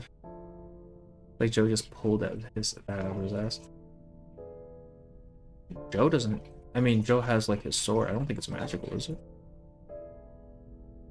Like, I don't know how the bullet exploded. I don't know if he hit like a gas tank or something. Oh, okay. Since time is limited, I will go to the target location in advance and update you on my coordinates. This mission will bring us one step closer to eliminating Manus Vindicte. It is? Okay. You have provided us with vital Magic gun. thus far, Ms. Buanish. I mean, we've already seen that they can do that with Razor Squad and with Snyder. And one more thing. The banners hadn't switched. One of our Arcanist friends may have defected to Manus Vindicte. I believe they'll be expecting us and the reinforcements. This was my personal oversight, so I hope you will allow me to scout ahead. That way I can provide optimal support for the following operation. Yeah, you're on HQ. That is the, this is like the least efficient method to go about this, I swear to God. The other end of the line is silent until a static climber breaks through. It comes with a resolute reply. Your current mission is to wait for reinforcements Yeah. at the New Age market. Please follow your orders, Investigator Buanish. Understood. Oh, look at her, she's disappointed. She bites her lip, disheartened, and puts the device back into her pocket. It is good news, but she can't calm the turmoil within her. I heard Miss Mercurio went to Leger's place this morning. Miss Boanish, we've done everything we can. It's not your fault. This tie is really bugging me. She shakes her head, no longer in the mood to respond to any words of comfort.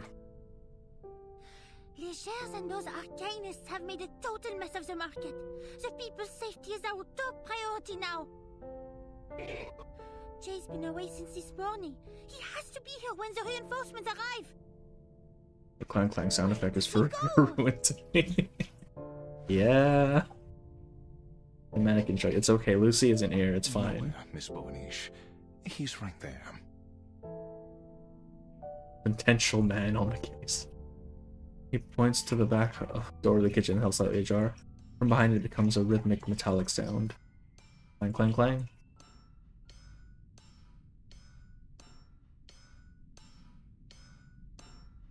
Oh, ding ding, sorry. She steps forward, moving through the cluttered kitchen, past sauces, grills, and towers of unwashed plates. What's he doing? What's he doing?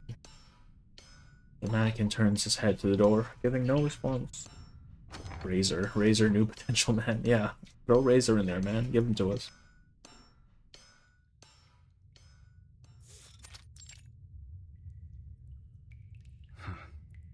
To be honest, I thought I'd never use this thing again. His hammer strikes down heavily on the glowing red-hot metal. Something tells her they fell harder than they should. I remember that day.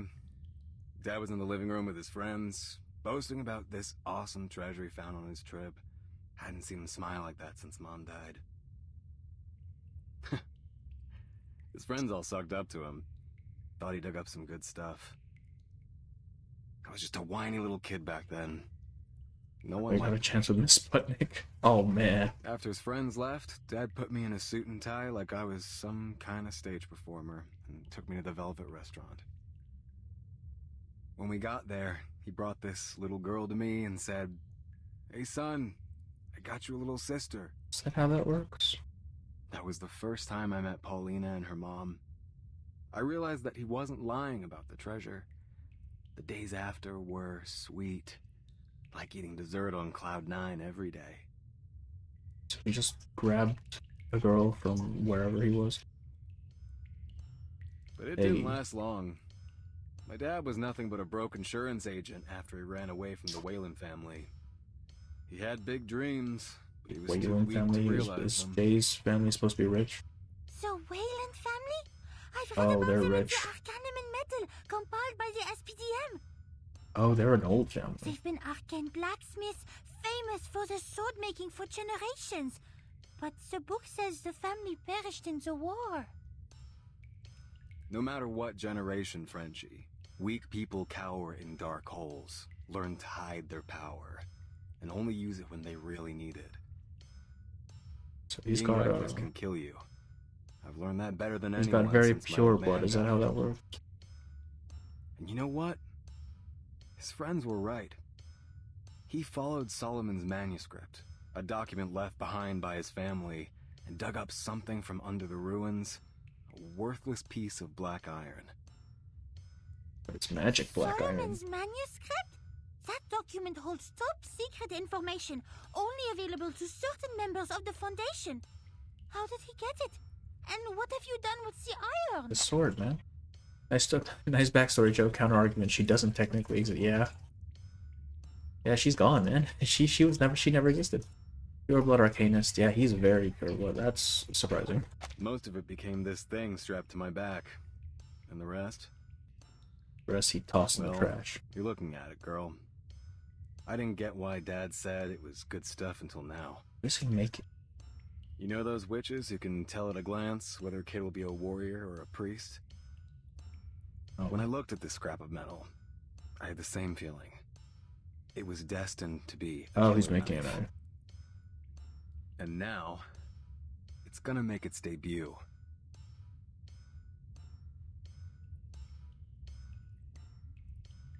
The girl catches sight of the cloth bag at his feet, and further away, a weathered, polished old motorcycle. Reinforcements will arrive soon, and I have decoded the spell on the key. It's his arcane skill, You yeah. have to wait, Jay. He can talk to metal. Miss Mercuria, she's joined Manus. Then what happened to, like, We have no way having of knowing really what strong information arcane she's if you were giving pure them. blood? The dude just talks to metal, really? No, but actually, the Foundation really needs to tell Joe about Pauline's condition. He does. Yeah, they do. But they're concerned about a new critical point, right? There's always the greater good with them, my lord. And only knowing what information she's given to them. He shakes his head. I don't need their help. I can bring my friends back myself, French fry. This guy is so stubborn. Those crazies are holding the ceremony soon. I'm not gonna let them destroy my birthplace. I'm not gonna wait for your little friends to arrive either. Please, Jay. There's no reason to risk your life. The reinforcements will arrive in no time. Then we can finish this with minimum casualties. Take this lesson from the experienced investigator, Matilda Do Boine. not start. Preparation is the key to success. We can track traces on it to tell its purpose origin. He's Shiro from Fate, I basically. guess you're right.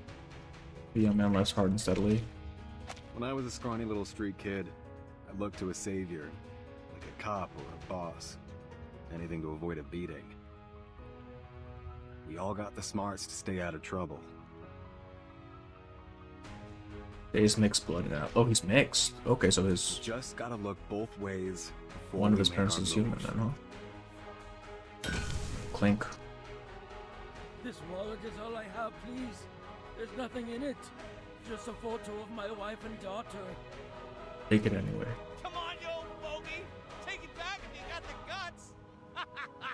Breton, catch! Barton. Over here, old man! Hey, get out of the way, you stupid bastard! Jesus, these kids are mean. Help me, Brian. I'm sorry. I'm sorry, friend. He shakes off the old man's trembling hand as if preparing to run. We show tolerance and modesty. Clink. Harlan, tell me, did your brain slip out of your skull? Don't you know how expensive this cleaner is? Spray it on this piece of crap one more time, and you ain't getting a cent next month. But sir, the customer paid us to use this cleaner. And I pay you to work for me, you idiot. Either listen to me, or go back to daydreaming in that burnt-down garage of yours. That damn garage of yours. He timidly glances downwards, feeling at his empty pockets, struggling to find words. We know our limits. Do what we can, and give up when we have to.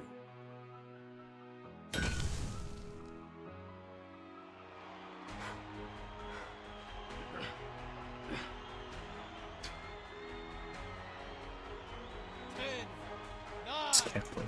8, 7. Hey, just stay down, you idiot. Damn, it's Emil. You'll get paid after the game, I promise. Oh, he's Come on. You think you're a tough man? Just stay down and we'll fixing make a fights. fortune. His body is exhausted, pushed over hard, yet his fist remains tightly clenched.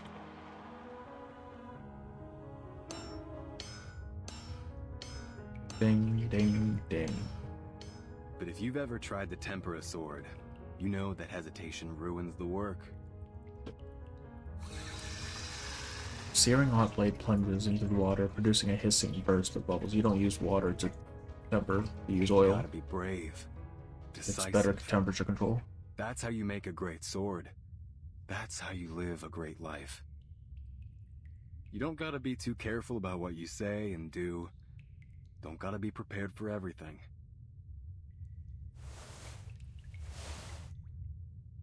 He pulls a cold blade from the water and places it onto the soft wrapping cloth. A new Bowie knife. Because a brave and decisive fist, well, that's unstoppable. I won't just stand back and wait like a coward. Never. You His writing understand? is low-key fire. I mean, versus fight, writing has always been good, you know? For the most part. You're right, but this Well, would we don't be talk about a 1.1. serious violation. You'll be going against the direct orders of the Foundation. He doesn't work for the fucking Foundation. He's fine. Deep within her restless mind, an answer is slowly emerging. Therefore, as your supervisor, I will keep an eye on you wherever you go, just in case you do something stupid. When his helmet flies through the air, landing in her hand. Safety first. Fine by me, Commander.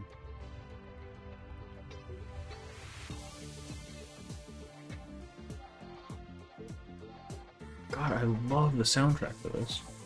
The round bartender has polished the table to a shine, as if oblivious to the destruction around her. Again, how? Hmm? Hey, man, Where are the badges?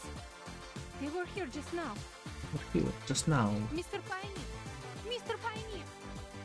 Sputnik. Little zoom. He's already gone. Buzz, buzz, buzz.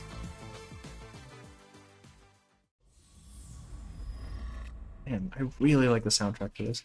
No helmet visible or even a PNG of the helmet slapped on Matilda either, by the way. It's not French enough for her, she won't wear it. Wait, shit. Empty coffin. Putting on a convincing front. I don't wanna cut it off, shit.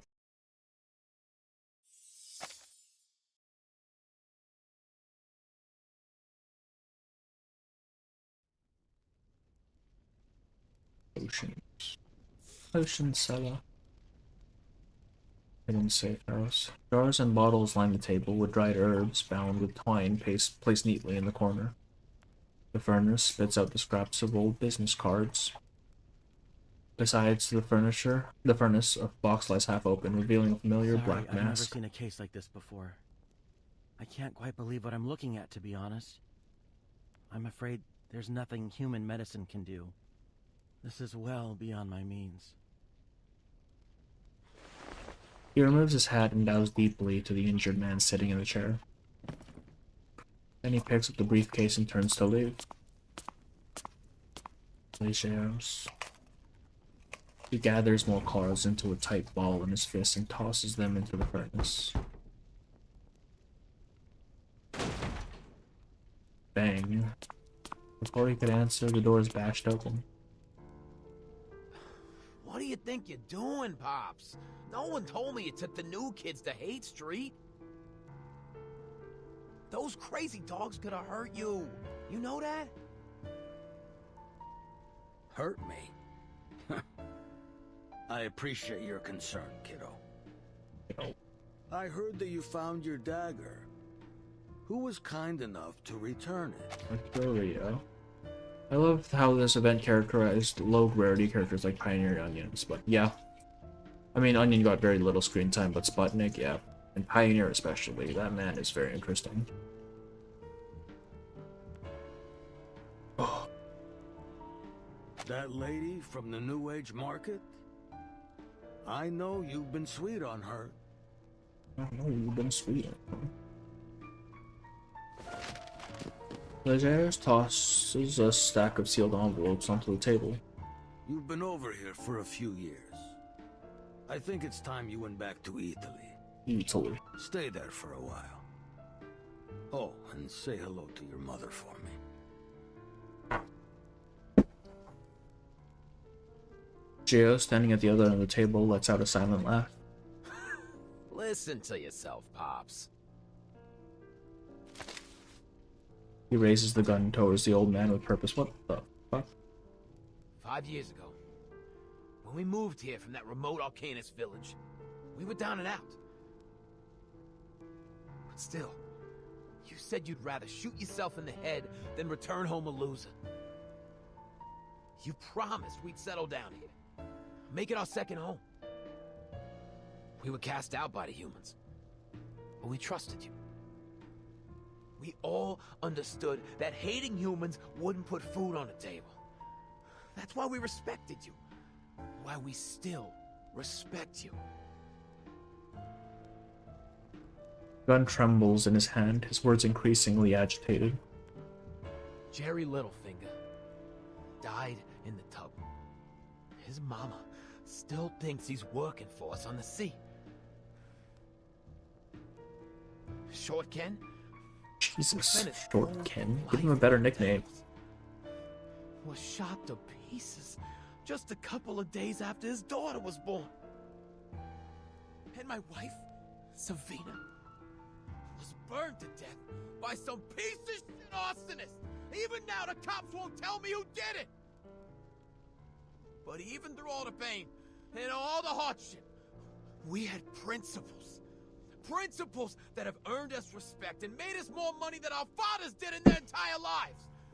But now you've been corrupted by those lunatics from the Order of Enlightenment. Now the clinics refuse to treat us. They know we don't go by our principles anymore. That every cent we have is taken from those poor people who are as hungry as we used to be. What do we stand for now? Beating down on the poor and murdering children? No one trusts us anymore. You're pushing everyone further and further away. When are you gonna stop, huh? How many more? His voice actor is killing it. What the hell? His arm feels heavy. It trembles with exhaustion. Gio, my boy. I just noticed the thumbnails. Yeah, you're welcome for that. You've seen it. I haven't seen the bigger picture. Legeros approaches, grasping the quivering muzzle of the gun. Then, like a kindly father receiving a gift, he takes the gun into his own hands. And even now, with that girl messing with your mind, you have no intention of killing me. You're loyal. I'll give you that, kid. He killed him. Geo collapses in a heap. Yep, keep going. The gun is not held at Geo's head. Instead, it's aimed out towards the pitch-black courtyard. I've been wondering who that witch is.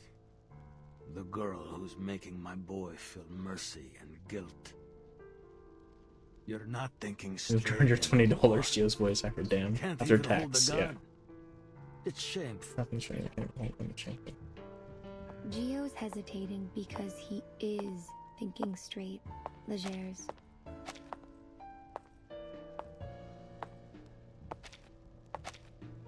She emerges from the shadows of the corridor. Bullets don't bring peace. Thanks, Materia. Gio's risking his life to make you see the truth. I believe you understand that better than anyone. But if you insist on taking his life, I won't stop you. He made this choice himself. Yeah. Is that so? He presses the gun's muzzle down on Gio's chest. Gio reaches out a hand, grasping the man's shoulder, as if asking for something. I'm sorry, Pops. It did collapse. The gun is thrown to the ground. Why'd he collapse if he wasn't shot? Get him out of here. I've no need for cowards. No matter how loyal they are. Alright. You've got me wrong. I didn't come here to help Gio or to witness his sacrifice. I was just following my heart. I was invited here to join you. She nods, stating it as if guided by fate. To be precise, I've come here to help you, just like that doctor. Her gaze sweeps over the hearth, the herbs in the box, taking in everything in the room. Finally, her eyes fix on the carpet bit between them.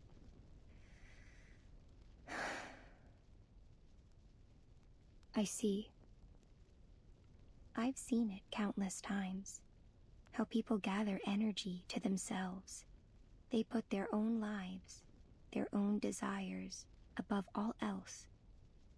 They take from others, even exploiting them to satisfy their greed. But Gio's not one of them, nor are you. I can see the aura around you. Your soul, your wishes, your energy. None of them are focused on yourself. They're all focused on someone else. Someone hidden in this place. She raises her hand and points to the blood-stained patch beneath the carpet. He's right here, beneath these floorboards. And you've kept him secret all this time, haven't you? The fuck?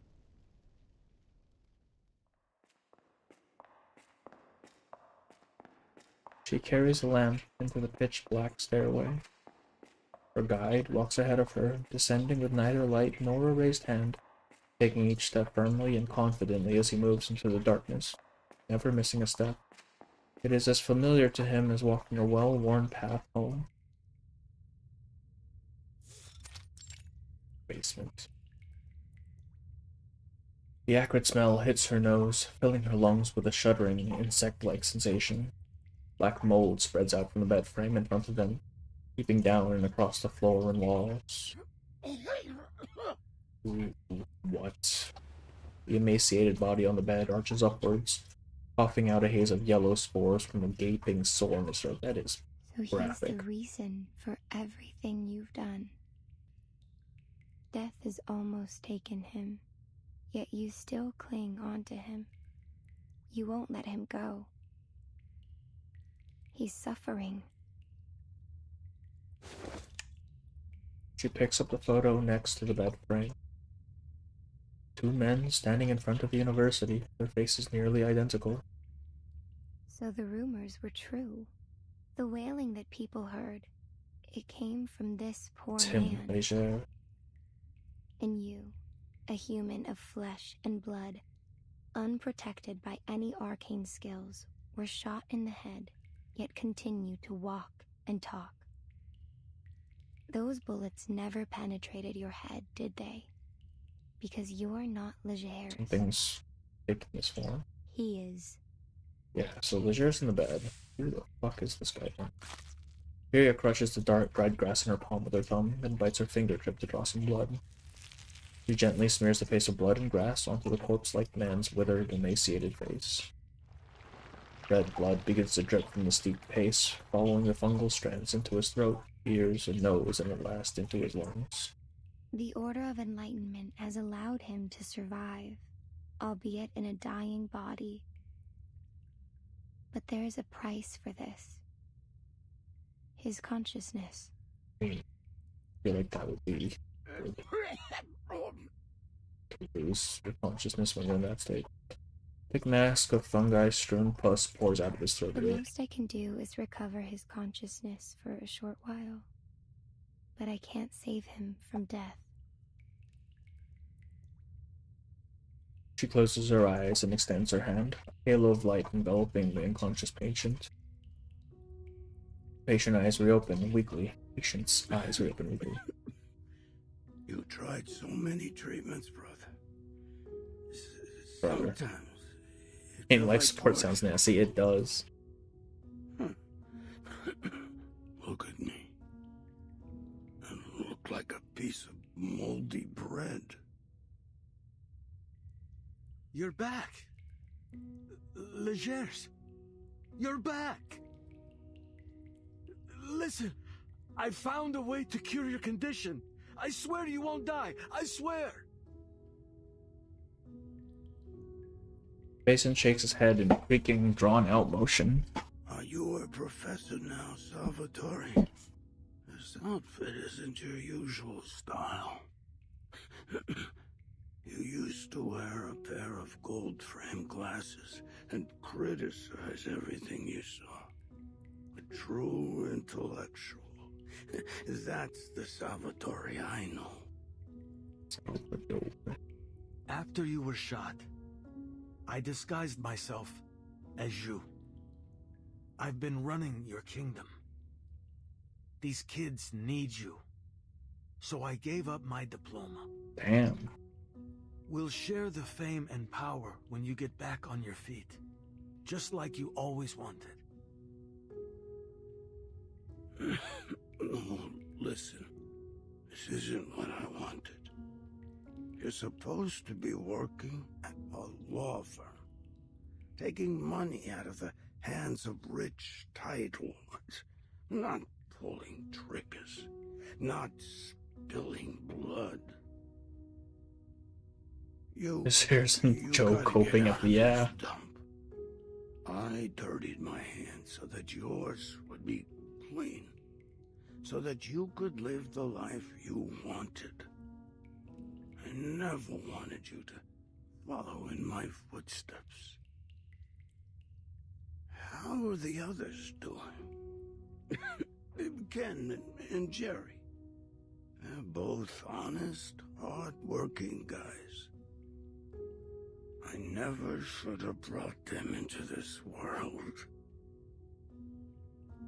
They've gone home, Legers. Energy and Salvador Plano would give his gold glasses back. Really? I knew they couldn't cut it on the They're street. dead as fuck, bro. His breathing is fainter with each breath. I've been sleeping for too long, Salvatore. My brain isn't working. Can't even open my eyes anymore. Feels like they're glued shut. He tries to open his eyes wider, but they remain motionless, stuck in their half-closed position. Where am I? Describe it to me. Tell me where I am. The overhead light flickers, shining into his slit-like eyes. Is that the sun? Am I in Italy? His consciousness fades into a dreamlike state. I think I can hear Mama calling for us from the kitchen. Did she find out we stole the room again?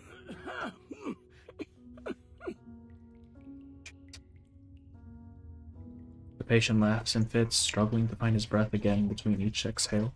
Legers? No. Yes, the sun is rising. Oh, I can feel it's warm. You're at home. Isn't that right, Legers? Reserved younger brother continues stoking their shared dream. Yeah. We're in Sicily. We're in your old bedroom, remember? Dad just beat the hell out of us. That's really what you want his last memory to be? He's Really? smoking in the doorway right now. He said he'd tie us up to stop us from getting ourselves killed on the streets of America. Told us to settle down here, in Sicily. I'm sorry, brother. I couldn't get us tickets to the States. Mama told us to take our stuff out of the suitcases and put it away. We packed a ton. You must be exhausted from unpacking it all. Oh, we didn't go to America. That's too bad.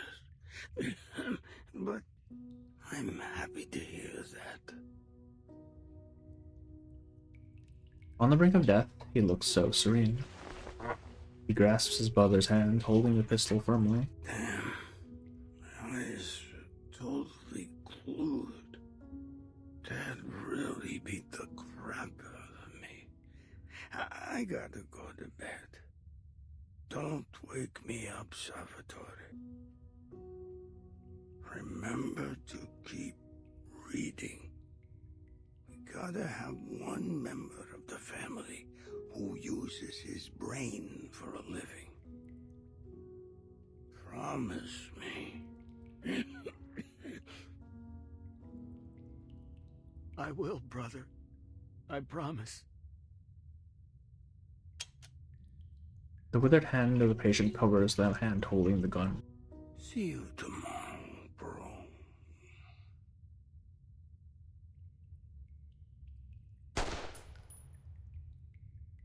Bang. A long silence passes, until at last his heart gives way, beating its last. He's gone. I won't blame Gio. And I see now why you all made your choice.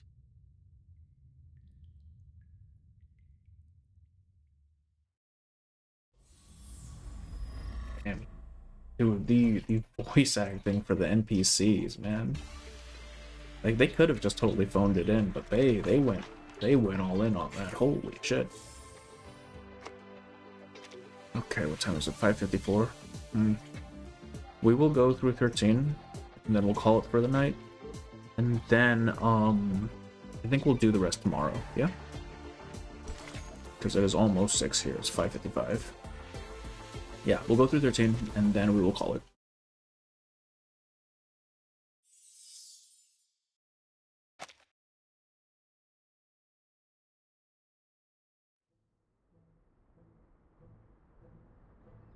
We thought she was a grandma, you know? Like one of those little old ladies who uses a walker. That tone shift, man, what the hell? Well, boy, was I wrong. She ran faster than a jackrabbit. So there she went, the goods still in her arms. Reverse 1999 voice actor paycheck hits different. It really does. Their voice acting, man. Shut up. It is so boss. good. And quit trying to get rich. I gotta take a leak. I'll take a leak. He waves his hand and darts into the small grove. Some time passes, and the other guard left behind grows wary. Hey, Kuko, you trying to piss up a lake or something? Hurry up. No one answers. Did he become a madness monster? He cautiously peers forward, catching sight of someone leaning over a tree stump. What's this place again? Shoot. Don't come over here. My zipper's stuck. Give me a sec. Despite the frantic tone of the pleading voice, the guard seems not to have detected anything. Kuko, you need scissors or something? Mr. Pioneer, now! Let's see here. That late night Discord chatting is catching up to you, huh? I haven't even been chatting tonight, man. I've been out all day. I am tired though. I had work today. It was not great. It's November. Behind the guard, another figure emerges in response. Crack. The wooden club comes crashing down on the guard's head before splitting into two pieces. The would-be victim appears totally unharmed. What the hell? I told you it wouldn't work. It isn't handy at all. He uses his arm. He discards the wooden club, removes an arm, and clenches the hand into a fist. Hey! Intruders over here! Come quick, you idiots! You idiots. From afar, oh gosh. I have a feeling this one will be a hard nut to crack. From afar, footfalls brush towards him. I have a feeling this one will be hard nut to crack. Okay, let's see.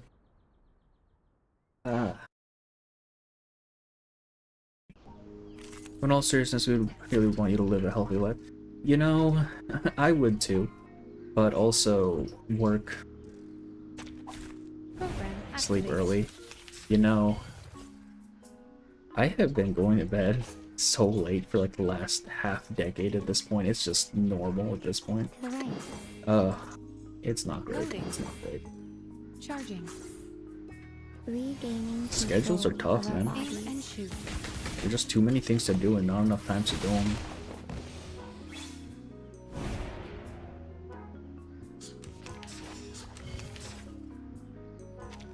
Especially in like November, December, when, because I'm retail, right? And November, December is like Black Friday, all that stuff, where it goes really crazy. Ain't no way. It's probably the hardest couple months of the year. The full 8 hours of sleep gonna hit different. I don't have to go to work until 12 at least, so I'll have a good 6 hours-ish, right? I get good sleep on the weekends though, so that's nice. I clearly saw Monsieur Pioneer and Wise draw the guards away. Where did they go? Did they go? Don't worry about them. They're probably just hiding somewhere. We've already taken down most of the guards. They'll realize soon. The two late reinforcements scan the area. I'm here, boss. Help! Mr. Pioneer has... We're at the Pioneer. The boy's desperate cry echoes from the lakeside. Is that Monsieur Pioneer's arm? This is from the trailer as well. It kneels, pounding the ground. Jay kneels, pounding the ground in frustration. I'm sorry, man. I should have come earlier. It's the Terminator scene. Jay appears genuinely. Did the Terminator come out this year? Generally, heartbroken and thought that he has arrived too late, fighting his tears. A stiff hand is laid gently on his trembling shoulder. Oh. This is his arm. The soothing words arrive just in time. Faffing around. Go get my arm, and don't make me repeat myself. Hey, hey, hey! Don't kick my butt! Sounds like he's enjoying it. Bud. Jay is such a good. He really is. He is like himbo to the max. I think it's great. Damn. What's wrong with you, man? I've never swum in my entire life. You almost killed me. Well, when new boys join us in the future, I'll tell them, you know that famous Jay? He was drowned in a kiddie pool. May the rubber duck be with him. Shh! Enough, you fools! She is the loudest of them all. She separates the pair, who have been standing side by side. Move! Get out of the way! According to Miss Mesh, the door is right where you're standing. Imagine swimming with a huge freaking sword. Yeah, that's gonna weigh you down a little bit. She crouches down to examine the burn soil, stretching out her hand to measure its length. The other three mimic her actions. Yet apart from the solid earth, there is nothing in sight. I'm assuming it's some sort of metaphysical door. There's nothing here, Miss Boanish. It's an actual picture of dirt. Keyhole, no door frame. Is it buried underground? Perhaps we need to dig it up? No. Since the very beginning, there's never been a specific door that leads to their lair. In other words, any door could take us there. Why did they have to come here? The key is a shortcut. It will take us directly to them.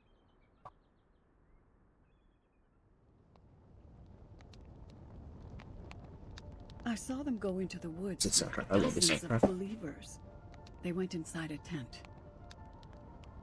I was worried about my friend, so I searched for any secret tunnels or cellars that they might have used. I thought I could follow the traces left by their arcane skills. Oh, I love this soundtrack. She shakes her head. But I found nothing.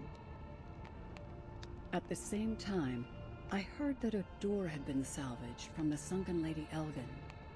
The archaeologists found that the door didn't lead anywhere. It was useless. Back on the ship, it was installed in front of a wall. I've read about these meaningless doors before in my brief study of archaeology. When installed inside tombs, they serve as a decoration and a distraction against tomb raiders. So, it dawned on me that perhaps it is not the door that matters.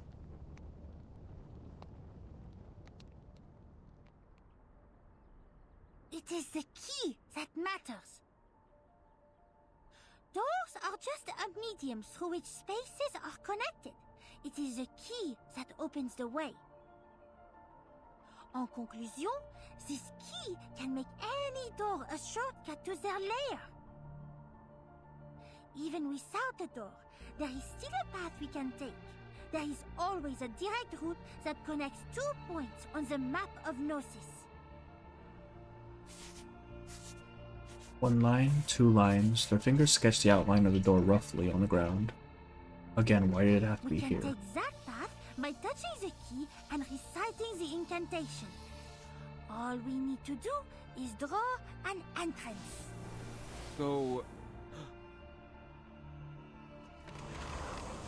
Oh.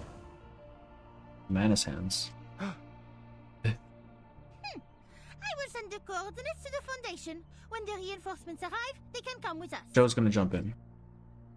Before we enter, you must know, Oh? I only master the art of opening the door. The art of closing the door, however, well, only the Manus know how to do that. Are you all aware of the risk? We may get locked in there and never come back. all right, enough talk. We've come this far. Nothing's gonna scare me off. Fine. Should. Over here, gentlemen. As the crowd gathers, one person is pulled away. Boss, what are you doing? I can help too. Just ask Mr. Pioneer.